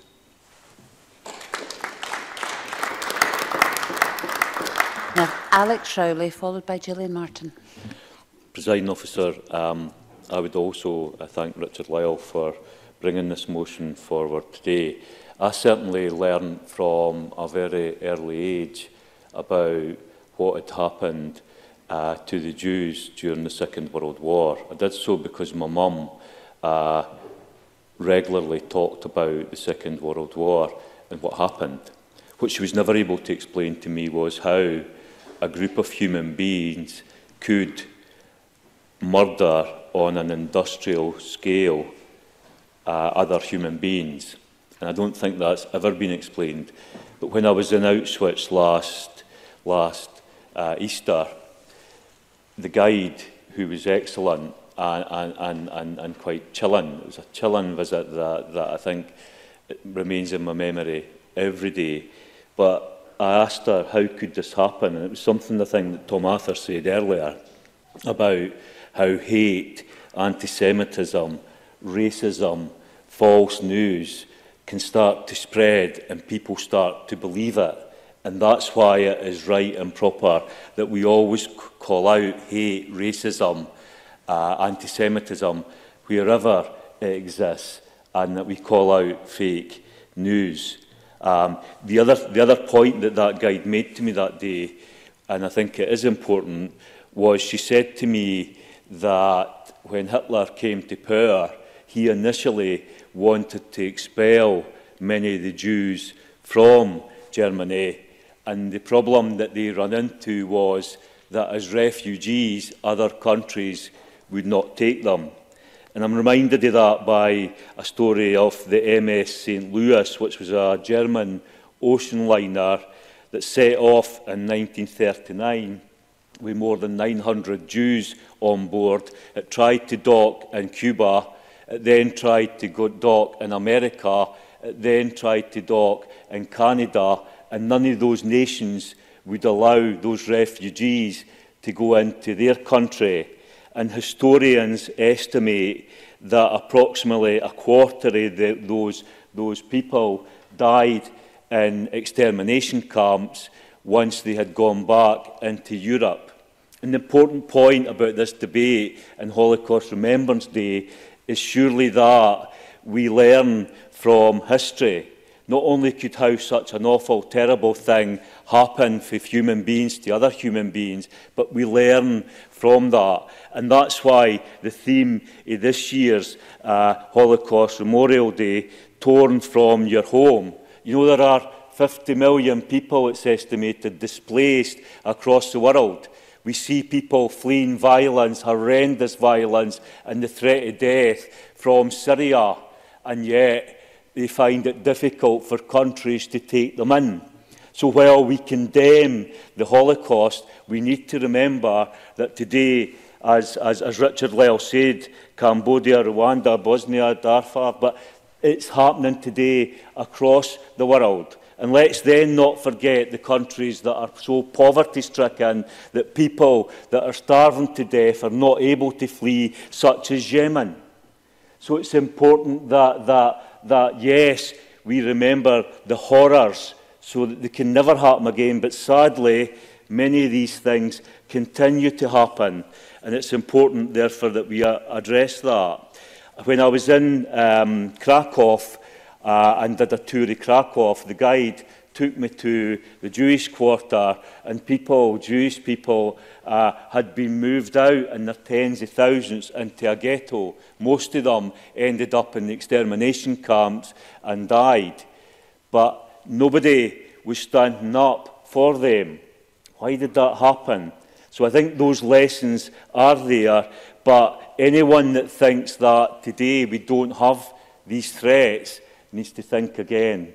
Let's remember the lessons. And I would conclude by, I think, congratulating the Scottish Government, local government, because our schools across Scotland, they are at the fore of ensuring that young people learn about exactly what did happen in the Second World War. And hopefully education is the way that we will try and address any of this happening in the future. Before I call Gillian Martin, there are still a number of members who wish to speak in the debate. So I'm happy to accept a motion under Rule 8.14.3 that the debate be extended by up to 30 minutes. And I would invite Richard Lyle to move the motion. So moved, Presiding Officer. The question is that under Rule 8.14.3, the debate to be extended by up to 30 minutes. Are we agreed? Yes. That is therefore agreed. Can I also say that I understand that there's so much to say in this debate, and I have been generous so far with timings. I'm starting to get a bit concerned that we'll overrun and that I'll have to cut someone out, and I really don't want to do that. So could I ask the remaining speakers, please, to be mindful of time? Thank you. Gillian Martin, followed by Ross Greer. Thank you, Presiding Officer, and thank you to Richard Lyle for securing this debate, a very important debate, in the midst of inconceivable horror, when you could lose your faith in humanity as you listen to the terrible accounts of human beings behaving in what is often described as inhuman ways. Heroes and examples of the best in humanity can emerge. This Tuesday in the Garden lobby, along with many others here, I sat transfixed as I listened to the account of Holocaust survivor Janine Weber. That's the first time to my knowledge that I have been in the same room with someone who survived the Holocaust. Janine's now in her 80s and is only still with us because of the kind of brave people who risked their own lives to help the young Jewish girl in Poland that she was then. She's here because of the love that trumped hatred. And I want to use the rest of my time to talk about the story of another person who exhibited the best of humanity when all around him were contemplating and making atrocities. His name was Dr. Janusz Korczak. Korczak was a paediatrician, journalist and children's author, but after serving as a military doctor, he decided that the best use of his time was as an educator of children. And along with his fellow educator, Stefa Wilczynska, he founded his own orphanage for Jewish children called Dom Sirot in Warsaw. He was an educational pioneer whose type of philosophy of teaching was decades ahead of his own time, focused on making children independent, confident, learning outdoors, learning through discussion and dialogue, and never by rote. He gave these children a chance to thrive. And his orphanage even had its own children's parliament, where the children were empowered to make decisions, did their own newspaper where they could express their own views, and had their own court where they could exhibit and learn the values of justice and taking responsibility. And then, as we know only too well, the Nazis came to Poland, and his work became about the protection and the survival of these children. The number of children he took in at the orphanage increased as children lost their parents at the hands of the Nazis. In 1940, as Warsaw Jews were forced into the ghetto, Korczak's orphanage moved there too. Korczak went with his children, despite repeatedly being offered by the Nazis to stay on what they called the Aryan side. On the 5th of August 1942, he and Stefa and the 12 remaining orphanage staff boarded the train with their 200 children to Treblinka, and we all know no one ever came back from Treblinka. Korczak was with his children to the end, comforting them and protecting them until he couldn't. And I'd encourage everyone to seek out the film Korczak, directed by the incredible Polish director Andrzej Wajda, because there's so much to the story that I don't have time to tell here. Alongside the accounts of the horrors and hatred that we must always tell forever as a warning from history, and particularly want to pay tribute to what Alec Rowley has just said about it being a warning, and we have a responsibility to never, ever turn anyone away who needs our help. There are the Janusz Korczaks and the Stefa Wilczynskas, whose stories of courage and love we must also never forget. The stories told by Janine Weber of her aunt who saved her life, and the Pole who harboured 14 Jews in Warsaw when all around them were being put into wagons taken to Treblinka. Alongside those horrors, there are stories of love we must never forget. In the midst of hatred, the stories of love shine through. Thank you, Presiding Officer. Ross Greer, followed by Annabel Ewing. Thank you, Presiding Officer. Like colleagues, I'm grateful for this annual opportunity to mark Holocaust Memorial Day in Parliament, and I'm grateful to Richard Lyle for having ensured that that happened again this year. In the years since we last held this debate, we've seen yet more events which really throw into question whether Europe and the wider world has learned from history's worst atrocity. Anti-Semitism may be a more visible issue today than it was a few years ago, but that's not because it's being rooted out. Whether it's the actions of governments like those in Hungary and Poland, or individuals and hate groups, including those here in the UK and in Scotland, we cannot underestimate the very real threat that hatred still poses to all of us, but which disproportionately threatens already oppressed communities like our Jewish friends and family. The Ferret, Scotland's investigation collective, has in the last week found an extremist, anti-Semitic and fascist organisation plans to infiltrate our community councils. This is a group modelled on Oswald Mosley's pro-Nazi fascist organisation from a few decades ago. MI5 have now taken on the role of leading the fight against extremist far-right groups here in the UK because the threat that they pose has grown significantly in a short space of time. Many of these groups, many of these individuals might appear ridiculous, they might appear utterly marginalised, but they are only marginalised until they are not, exactly as the Nazis were, from a very short space of time, going from the kind of political party that could barely muster 1% of the vote to having taken absolute control of their country. We should not for a second treat Holocaust Memorial Day as an opportunity only to remember. It is an opportunity to remind ourselves of the horrors allowed to happen on our continent within living memory, and to recommit ourselves to stopping them from ever happening again. Following on from Gillian Martin's comments, I've also, like I'm sure a number of members here had the privilege of meeting and talking to survivors of the Holocaust, and I was acutely aware that there will be very few people in the future who will be able to say that. We are some of the last generations who will be able to say that within living memory, we have been able to connect with those who survived that atrocity. But I'd like to focus on one particular anniversary this afternoon. In the year since our last Holocaust Memorial event, the world marked, all too quietly I believe, the 75th anniversary of the Warsaw Ghetto uprising. By the spring of 1943, some 400,000 Jewish Warsaw residents had been forced into a ghetto of 3.5 square kilometres. That was 30% of the city's population forced into 2.5% of its area, without nearly enough food, with thousands of people dying from starvation, over 7 people to every room. From October 1941, the occupying Germans issued a decree that any Jew caught outside the ghetto should be executed. Around that time, stories of the mass execution of Jews by the Nazis and their collaborators had reached the ghetto, and a number of young people began to organise for its defence. From the summer of 1942, the Nazis started the extermination of Warsaw's Jews. Every day, 6,000 people were to be sent to the extermination camps. The first group were sent to die on the 22nd of July, 1942, the eve of the Jewish holiday of Tisha B'Av, the saddest day in Jewish history. By mid-September, 300,000 of the ghetto's 400,000 residents had been murdered.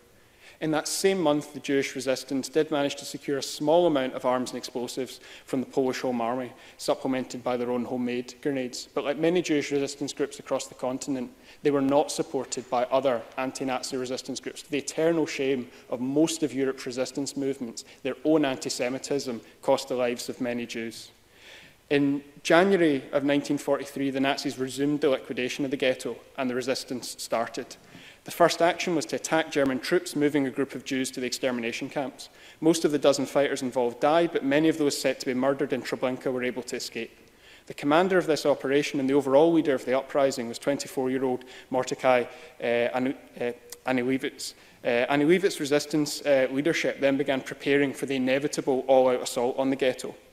The 1,000 fighters of the ghetto, men, women and children, had no expectation that they would win. They were entirely surrounded, they had limited weapons and equipment, and there was no prospect of rescue. Their resistance was, in their own words, for the honour of the Jewish people, to inspire Jews across occupied Europe to resist and to protest the world's silence at their extermination. Their uprising began on the 19th of April 1943, when 850 Nazi soldiers in a tank entered the ghetto to burn it down block by block. They were driven back by the Jewish fighters. In a symbolic moment, stories of which spread across Europe, 2 boys raised Polish and Jewish flags from the roof of a building, causing Himmler to bellow at his Warsaw commander that he must bring them down. Rather than fight the entrenched and fearless defenders, the Nazis instead used artillery, flamethrowers and poison gas to burn them out. Anielewicz and his commanders died in their bunker with some 300 others. Resistance lasted for weeks, with fighters disappearing and reappearing from the sewers in their tunnel network. Eventually, the ghetto was levelled. A small number of fighters and civilians made it out to continue the resistance. A handful of them are still alive today. In total, some 400,000 ghetto residents were murdered by May 1943. But those 1,000 fighters, largely young people and led by someone the same age I am today, made the Nazis pay for what they were trying to do. Their story is one many have nothing more than passing knowledge of. Many more have never heard of it at all. It was a story of people in the most desperate circumstances who, facing their certain deaths, chose to resist the evil surrounding them until their final moments. I think it's a story worth remembering. Annabel Ewing, followed by Oliver Mundell. Thank you, Presiding Officer, and I'm very pleased indeed to have been called to speak in this year's debate to mark Holocaust Memorial Day. And I also would congratulate my colleague Richard Lyle on securing the debate, and the importance that MSPs across this chamber place on it is evident from the number of members seeking to make their contribution today. On this, the 74th anniversary of the liberation of Auschwitz-Birkenau, it is vital that we continue to bear witness to the 6 million Jews who were murdered by the Nazis. We must do so not only in the memory of those who were murdered, but we must do so to ensure that we are always vigilant and that such state-sanctioned, clinical, calculated mass extermination never, ever happens again. Sadly, the world has seen genocide since the end of the Second World War, but our efforts to promote mutual respect and understanding must not falter. Rather, our efforts must be redoubled. Presiding Officer, I too have visited Auschwitz. My visit was in the summer of 1982 when I was a young postgraduate student studying international relations at the Johns Hopkins University's Bologna Centre. The centre had at that time an exchange programme with the Jagiellonian University in Krakow, and as part of our visit to Krakow we had the opportunity to visit Auschwitz. And I remember my visit as if it were yesterday. And like other members have said, the memories are just impinged upon you, including walking up to the gates of what had been a labour camp at Auschwitz, which of course beckoned people with the words, Arbeit macht frei. I remember too the smiling faces of the young twins in photographs that covered an entire wall, photographs that broke your heart, and that were taken before the grotesque experiments of the butcher Joseph Mengele. I remember the shoes, and I remember the industrial-scale ovens in Birkenau. And I also remember the train tracks that came right into the death camp. And I remember asking myself how it was possible that ordinary people like you and me, Presiding Officer, could be in Paris or Amsterdam one day and then be taken like cattle on trains from the centre of those grand, civilised European cities to end up in Auschwitz-Birkenau. And I also remember asking myself, Presiding Officer, how it could be that Europe had descended into such obscenity. But in the midst of such obscenities, as we've heard, there were many heroes, and one such heroine I would like to pay tribute to today is Irina Sendler. Irina Sendler was a Polish social worker aged only 29 years of age who had a permit allowing her access to the Warsaw Ghetto. What she saw there led her to smuggle into the ghetto food, medicine and supplies, and to smuggle out of the ghetto children. In fact, over some 4 years, Irina Sendler saved 2,500 children. I repeat, Presiding Officer, 2,500 children were saved by this woman, Irina Sendler. She was finally caught in 1943 by the Gestapo, and though she was brutally tortured, she did not give up the whereabouts of one single child. Irina Sendler was sentenced to death, but in fact, miraculously managed to escape. She said later of that time, and I quote, "Heroes do extraordinary things. What I did was not an extraordinary thing. It was normal." Presiding Officer, how the world could have done with many more Irina Sendlers, for she was indeed a real heroine and did do exceptionally extraordinary things. I bear witness. Thank you, Presiding Officer. Oliver Mundell, followed by Emma Harper. Thank you, Presiding Officer. It's a privilege to take part in today's Holocaust Memorial debate, and I join other members in thanking Richard Lyle for bringing forward this motion. There's already been some exceptional speeches this afternoon, and I found myself today approaching this debate extremely difficult in terms of deciding what to say, because there is, of course, a whole lot that can be said, but equally there's also, in some senses, not a lot to say. And I'm very conscious when speaking on this topic of a deafening silence, a silence of millions of voices and souls, millions upon millions of voices and souls who are not here to tell us their story, who are not here and their offspring are not here to contribute to our society, to our global world.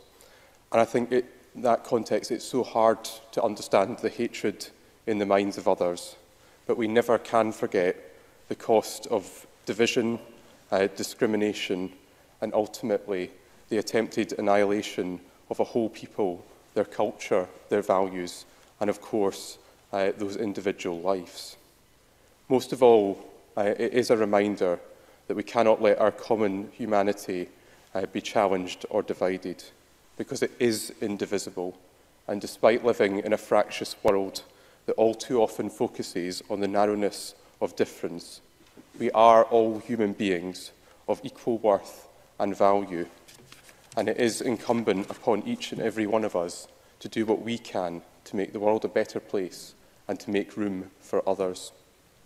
I remember particularly this year George Brady, the brother of Hannah Brady, himself a Holocaust survivor, who I still feel exceptionally lucky and privileged to have met here in Edinburgh at the International Film Festival during a showing of Inside Hannah's Suitcase, a film which I would thoroughly recommend to other members and anyone who wants to understand both the tragic and at times the very random nature of Nazi death camps. I still remember how remarkable George was, speaking with a very philosophical view of life and a great appreciation of the time he'd had with his own family. But I also remember too his real anger and his struggle to comprehend what had happened to his sister and his parents, and the complete disconnect he felt with his early life. But in that anger, what was perhaps most surprising was that there was no bitterness, no hatred, instead a real determination to ensure that life was valued, respected and cherished, and above all else, to ensure that that message was passed on to the next generation, and to ensure that the memories of those lost live on in our hearts and minds. George died on the 11th of this month, and it is a sad loss to the survivor community, and again another reminder to all of us of the passage of time. But as other speakers have said, rather than making these debates and the commemorations less important, the loss of those who bore first-hand witness to the horrors of the Holocaust makes it all the more important. It is our solemn duty to remember, and I'm pleased that as a Parliament and as a country we continue to do so. Presiding Officer, I just want to close by highlighting a point that a Jewish friend of mine who teaches in London often makes to the 5-year-olds in her class. And I think it's important because to me it gets right to the heart of these issues. She always says that discrimination, intolerance, bullying and anti-Semitism always start with one.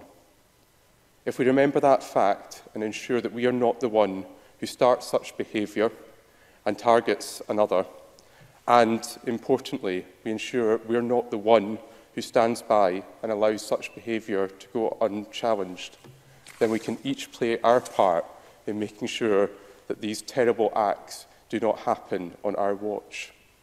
Together, we have a huge responsibility, and together we must ensure the world we want to see. Thank you.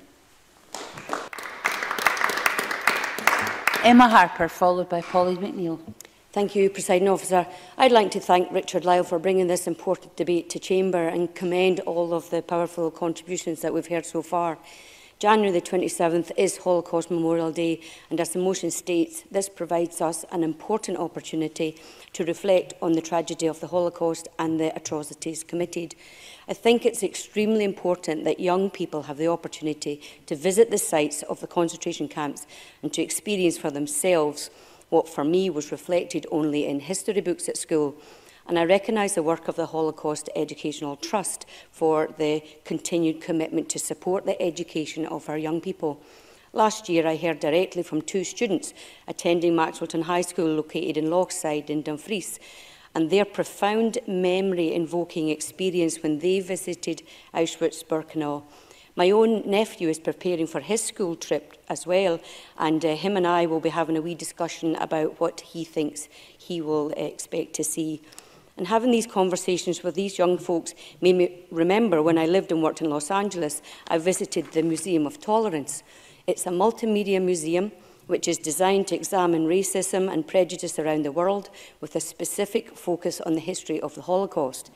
It's a thought-provoking place visited by residents, students and tourists alike, and when I checked the visitor numbers to the Museum of Tolerance ahead of this debate, the numbers attending are in the millions. The message that is being taught is against hate, as Adam Tompkins and Tom Arthur powerfully highlighted. I'd like to share with members an experience, presiding officer, which directly brought home to me the physical connection of the Holocaust. And as a recent arrival as an economic migrant in Los Angeles, I was in the operating room one day, about to assist the surgeon to take the gallbladder out of a 76-year-old patient. And this woman was of German origin, and she'd been a resident of LA for 50 years. She was very frightened about her surgery and being put under anaesthesia. So I reassured her that we would look after her and keep her safe. And I held on to her hand. And when I held on to her hand, I looked down at her. Her outstretched forearm was on the surgical arm board, and I noticed a pale grey set of numbers scribed written on her forearm. 162753. Now, I don't know if I'm remembering the exact numbers, but I definitely remember how those numbers made me feel. Shock, anger, compassion, still today. And all at once, a quick flood of emotions. So what turned and burned in my memory is a pale grey tattoo, the significance of those numbers and the rush of emotions that overwhelmed me. I was 26 years old looking after this lady, and she was 26 when she was a survivor, and she was there. And so the forced numbers on her pale skin, it made a permanent lifelong mark rudely on her forearm, and more importantly, she was a survivor, and she survived the horrors and nightmares of Auschwitz. That insensitive, inhuman imprint on this woman has been part of my memory for 25 years. The visits taken place by the Waynes and my memories of this particular survivor has contributed to my continued caring for others across this planet who are victims of oppression. Tolerance is needed. Presiding officer, tolerance and respect and all that. And as we recite and remember the words of Robert Burns, tomorrow, 2 days ahead of Holocaust Remembrance Day, we need to remember that man to man the world over should brothers and sisters be for all that. Thank you. Pauline McNeill, followed by Stewart McMillan. I'd like to thank Richard Lyle for a striking speech, and my colleagues Adam Tompkins, Tom Arthur and Emma Harper, we've just heard from, for an exceptionally striking speech. I don't really have anything particularly new to say that perhaps has not been covered, but I would like to say it. It is to my shame that it's taken me to the stage in my life before I visited Auschwitz-Birkenau in Poland. And I did that on the very last day of 2018. I've read what most people have read about the Holocaust and the death camps, but it doesn't, as we've heard from others, Annabel Ewing, Alec Rowley, it doesn't prepare you for how you feel when you see the sheer scale of what you see at Auschwitz. When you arrive, the guide will ask you not to take photographs in certain areas. And those areas are the personal effects of those who perished, where you see their heaps of shoes and cases and their personal belongings, because it's a very sharp and pointed message that women, children and men, each are individuals with an individual story of how they got to this dreadful place. Accounts from brave survivors who escaped to tell the world, and their stories are everything to us, as without them we could not begin to get our heads around the horror of it all, how it could happen at all is the imperative question for any person interested in truly ensuring that it could never happen again. And that is why the Holocaust Memorial Trust is such a vital organisation, because it's not simply to remind us of the 6 million Jews who were murdered so brutally, but how it could have been allowed to happen in the first place. The world will mark the day, the anniversary of the liberation of Auschwitz Nazi death camp, where over 1 million were murdered. The Holocaust, undoubtedly the world's darkest moment, began in 1941 and lasted to 1945. A mass genocide motivated by anti-Semitism, the demonisation of a race, pure and unadulterated evil. The Holocaust is a human story perpetrated by human beings. Human beings tolerated this. It is the worst of mankind. There were around 6 million Jews murdered in the Holocaust, about a third of the Jewish population in the world. But there are also other victims of the Holocaust too. The Roma, ethnic Serbs, Poles and gay people are amongst those who were murdered. But it's clear that even democracy itself is not enough to prevent those kinds of evils if it is not resisted and people do not question what they hear, are allowing their minds to be swayed by demonisation, prejudice and hatred of others. Sometimes the sin of doing nothing is the deadliest of all. John Stuart Mill, a British philosopher and political theorist, said, "Let not anyone pacify his conscience by the delusion that he can do no harm if he takes no part and forms no opinions. Bad men need nothing more to compass their ends than good men should look on and do nothing." But this theme of the Holocaust Memorial Trust is torn from home, and I think it's so appropriate in 2019. Conflict in the world in some areas is man-made. Rwanda, in a period of just over 3 months from April 1994, recorded that 800,000 people were brutally slaughtered by fellow citizens. It was former US President Bill Clinton who called Rwanda one of the greatest regrets during his presidency. He believes that had the US had intervened earlier, around 300,000 people might have been saved. It is particularly alarming to see the new political trends sweeping through Europe, the rise of the far right and the populist right parties. We must consider the impact on people that are torn from their homes, that their way of life because of conflict is unimaginable to us who have not been through it, but we should consider it for 1 minute. And I think this Parliament would all agree that refugees are welcome here. Presiding Officer, we must as politicians remember the Holocaust. We must do our duty to speak up against injustice, evil, racism and anti-Semitism wherever it arises, and to hope that never again will mankind allow the conditions to prevail for any peoples to endure this fate. May the memories of the Jewish survivors bless us to remember and do all we can to ensure that this will never ever happen in the world again. Thank you. The last of the open debate contributions is from Stewart McMillan. Thank you very much, Presiding Officer. Presiding Officer, first of all, I want to congratulate my colleague Richard Lyle for securing this important and also annual debate. I also want to thank the Holocaust Memorial Day Trust for their extremely powerful and thought-provoking event in Parliament on Tuesday evening. I know colleagues have already referred to the event. Listening to Janine Webber was a privilege, but also a stark reminder of man's inhumanity to man, women and also children. This annual debate is one that's absolutely necessary. I've spoken in a few of them in the past, but I didn't do it last year, but I wanted to add my voice to it again this year. The colleagues from across the chamber have already spoken so eloquently and powerfully about how important this debate actually is and their various experiences. I visited Auschwitz in 1999 when I was doing an interrail trip around Europe. Walking in under the Arbeit macht frei gates was daunting, but the thing that really kind of struck me was as I walked in, I was only in about a second or 2 seconds, and the first language that I heard was German. It was German school children visiting. Now, I was slightly unnerved for an instant, but then I realised that that was the right thing to see and also to hear. The issue of education is so important to really learn those lessons from the past. Now, at the event on Tuesday evening, the HMD event, when you look at the website, the HMD's website, they've got the phraseology of learning from genocide for a better future. Now, it's such a simple message, but also so important.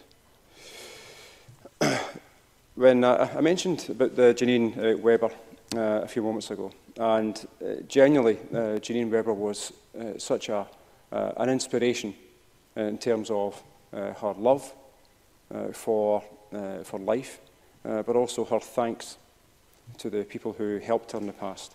But it was also very, very telling that any time she spoke about her 7-year-old brother, when the Nazi guard had came in to where she was staying at the time, and he shot her 7-year-old brother, but left her to live. And you could tell any time she spoke about her brother, she will never ever get over that. Also on Tuesday evening, we heard from the very Reverend Dr. Lorna Hood from the Remembering Srebrenica Scotland. And Dr. Hood reminded everyone of the quote from the American philosopher, George Santayana. And that was, those who cannot remember the past are condemned to repeat it. We've already heard today from colleagues about what they've heard and about the people that they've spoken to, and the aspect of what's going on in society today in terms of the people who are seeking asylum, people who are refugees, who are fleeing persecution, who are trying to get a better life. And we have to stand up to help. As a society, as a country, we have to be prepared to actually help those who need that help. Now, Presiding Officer, political developments across the world certainly indicate that there is that growing sense in many countries to blame the outsider for the issues that are taking place. And it's not a new notion, but unfortunately that history has repeated itself time and time again, only with that different outsider. In the past, in Scotland, it would have been Irish Catholics or Italians. Now people are blaming others because of their skin colour is different, or they're fleeing somewhere to get that better life here. Now, Scots have actually done the very same thing for centuries. Scots have left to go and get that better life somewhere else.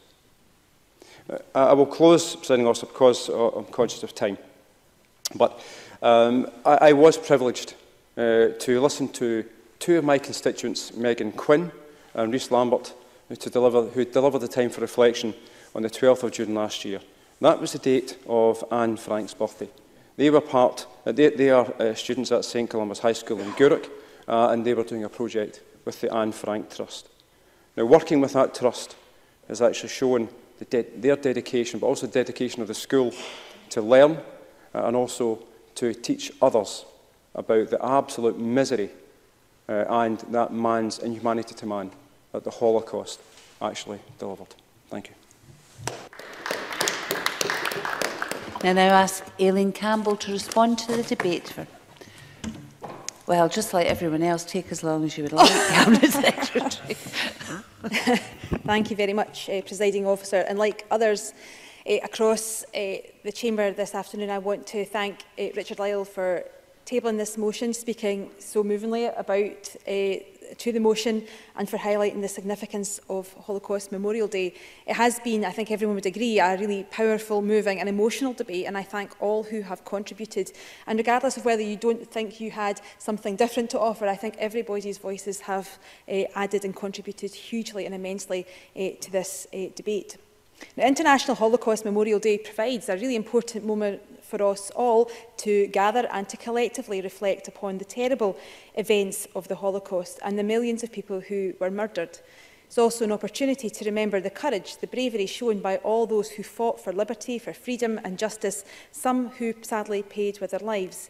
And I particularly want to highlight Annabel Ewing's speech about Irina Sandler, who was clearly a remarkable and inspiring and brave woman, and I'm glad that Annabel had the moment and opportunity to pay tribute to what she did and her legacy. We must remember the unspeakable persecution by the Nazis of the Jewish community, as well though as the persecution of gay people, disabled people and anyone else who was viewed as different.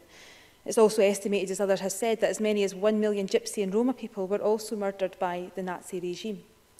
And as others expressed, we must never forget the horrors of the Holocaust and other genocides around the world, which are a stark reminder of the inhumanity and violence that bigotry and intolerance can cause if it's left unchallenged. And on that, Adam Tompkins is absolutely right, and he powerfully expressed the Holocaust was calculated, it was systematic, and it was motivated by hate.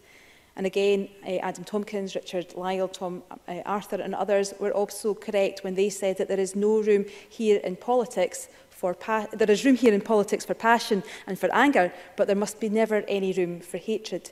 And while we remember and reflect on that, action and leadership is required of us all as politicians to show example in our discourse and our conduct. And I think on all of those issues, we're all united on that. But sadly, the Holocaust and the remembrance that followed has not spelled the end of hatred. This year marks, as others have mentioned, the 25th anniversary of the Rwandan genocide and the 40th anniversary of the end of genocide in Cambodia. Last year marked 25th anniversary of the start of the atrocities in northern Bosnia, and atrocious human rights violations are still happening in the world right now. They're happening in Sudan and Darfur, where millions of people are being forced to flee their homes as they face the threat of violence and persecution. And last year, the dreadful attack at the Tree of Life Synagogue in Pittsburgh saw an ordinary day of worship turn into a day of fear which was felt across the world. Collectively, this debate has coalesced around a strong, united message. In many ways, it's a simple message that we must not be, though, complacent in the face of discrimination, racism and hatred, and we must take action to tackle hatred and intolerance and promote the positive vision of the society that we aspire to be. And that message of never being complacent, I think, is one was made very strongly by Ross Greer. And that's in part why each year we work in partnership with the Holocaust Memorial Day Trust and Interfaith Scotland to deliver Scotland's National Holocaust Memorial Day event. And I have the privilege this year of speaking at the event in East Renfrewshire. And there are a variety of events taking place across Scotland next week, and I hope members take the opportunity to participate, again showing that united stance that Scotland has taken across our communities, across local government and the Scottish Government, that lessons of the past must guide our future. And like Alec Rowley, I would like to say a little about this year's theme, Torn from Home. Many of us take home for granted. It's our physical place of residence, it's our community or our country, and such places should offer a sense of safety and security that is important to our everyday lives and our sense of well-being. Now, I can't imagine the feeling of if any of those places were to be taken away from me or my family, or if we were forced to leave those places behind, places that we've built our lives around and attached such strong feelings of belonging and connectedness, places that we feel safe in. And as Cabinet Secretary for Communities, had the privilege to meet with refugees and people seeking asylum and listening to people who had been forced to leave their own homes and their own livelihoods behind, who have been separated from their friends and their family, and have faced the very frightening uncertainty of an unknown future. That unknown future often more appealing than remaining at home and facing the consequences of hate or prejudice. Because the reality is no one chooses to be torn from home, yet despite years of remembrance of the horrors of Holocaust, this remains an experience for far too many around the world, with Alec Rowley reminding us of the 50 million people who are displaced around the world. And while I am proud that Scotland has a long history of welcoming people of all nationalities and faiths, and we are committed to supporting their integration into our communities, it is vital that we continue to send a message that Scotland is a welcoming place for all those who have chosen to make this country their home, and to do so with a vigilance that never permits the creep of complacency. Because although Scotland is an open and inclusive nation, we are not immune from hateful behaviour or prejudicial attitudes. In June 2017, we published an ambitious programme of work to tackle hate crime and build community cohesion, and I chair an action group with key stakeholders to take that work forward. However, one area I want to particularly emphasise is our approach to tackling anti-Semitism. And we know from our regular engagement with Jewish organisations and community leaders that Jewish people continue to experience anti-Semitism and discrimination. It was a message I heard at our most recent Interfaith Summit one that I struggled to listen to because of its impact on the Jewish community. And this anti-Semitism is absolutely unacceptable. There is no place in Scotland for any form of anti-Semitism or religious hatred that makes our communities feel insecure or threatened in their daily lives. Scotland's diversity is our strength, and we value and appreciate our relationship with our Jewish communities, and that's why we formally adopted the International Holocaust Remembrance Alliance definition of anti-Semitism in June 2017. We must never forget what prejudice, including anti-Semitism, can lead to, and therefore why education about tolerance, compassion and respect is so important. We are committed to providing opportunities for Scotland's children and young people to learn about the Holocaust as part of their education. And it's for that reason that the Scottish Government continues to support the work of the Holocaust Educational Trust and their Lessons from Auschwitz project, which is an incredibly powerful way for young people to gain insight into the horrors of the Holocaust and, just as importantly, to learn about why it happened. Now, to date, over 4,000 Scottish students have participated in the project, as well as over 550 Scottish teachers. Last year, the First Minister visited Auschwitz as part of this programme, along with 89 pupils from a number of Scottish schools, and I've really and truly appreciated the contributions from members who themselves have visited Auschwitz and their moving accounts of what they saw and their experience and how it impacted upon them. And while the living memories and testimonies of the Holocaust survivors fades, it makes it even more crucial for the next and future generations to continue to learn about the Holocaust as part of their education, and in order to emerge into their adulthoods as responsible, compassionate citizens of the future. Presiding Officer, the Holocaust Memorial Day in Scotland provides us an opportunity to learn from the past and encourage us to work together to tackle hatred and prejudice so that we can create a stronger, more inclusive future for everyone. Our commitment to promoting and supporting Holocaust Memorial Day demonstrates our collective resolve to stand in solidarity with victims of genocide and other human rights abuses and atrocities around the world. We must keep the memory of such genocides alive and never forget the consequences of bigotry and intolerance. But this is about more than just memory and not forgetting. It's about action, it's about vigilance, and it's about commitment. Commitment to tackle all forms of oppression, hate and discrimination.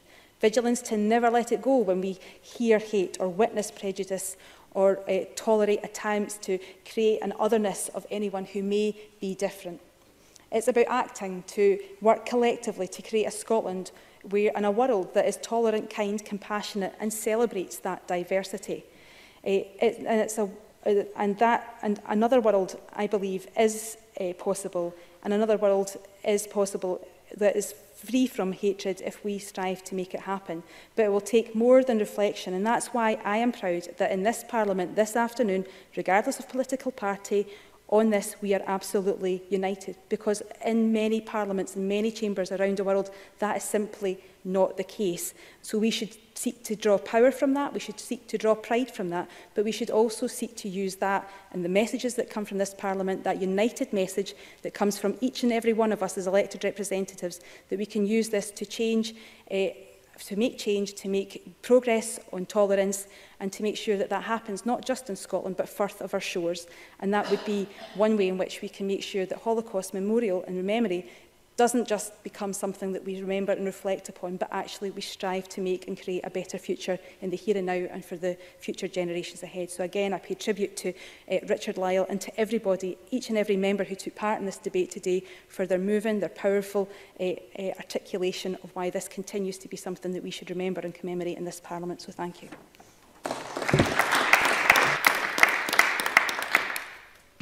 That concludes a very important debate today, and this meeting is suspended until 2:30.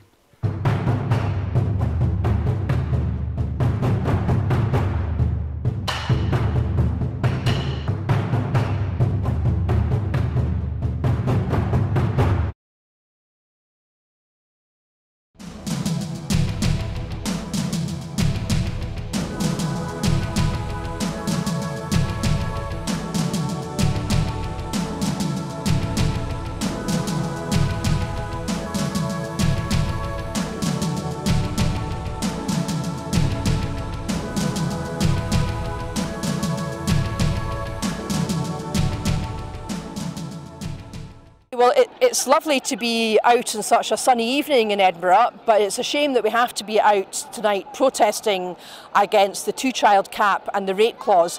Well more than a year since Alison Thulis, my colleague at Westminster, first spotted it in the small print of a Tory budget. Very glad to see such a huge demonstration today and so many people still coming along 1 year after the rate clause came into force to show their opposition to this vile and despicable policy. The UK government have never been able to justify this policy, and we saw that this week with Esther McVeigh's pathetic attempts to say that the rate clause was somehow double support for women and that gives them some kind of chance to talk about the most appalling and disturbing experience of their life.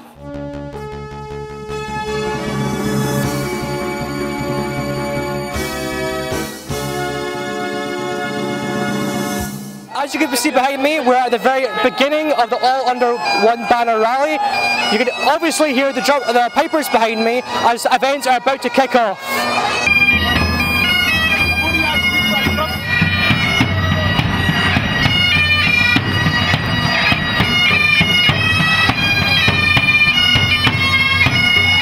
It's time to aim high, look resolutely outwards, and never, ever accept second best. Above all, it's time to believe that we can. We can build that better country we know is possible. And friends, we will. If you enjoy watching our programmes, please help us to be Scotland's independent broadcaster by signing up to become a Broadcasting Scotland supporter.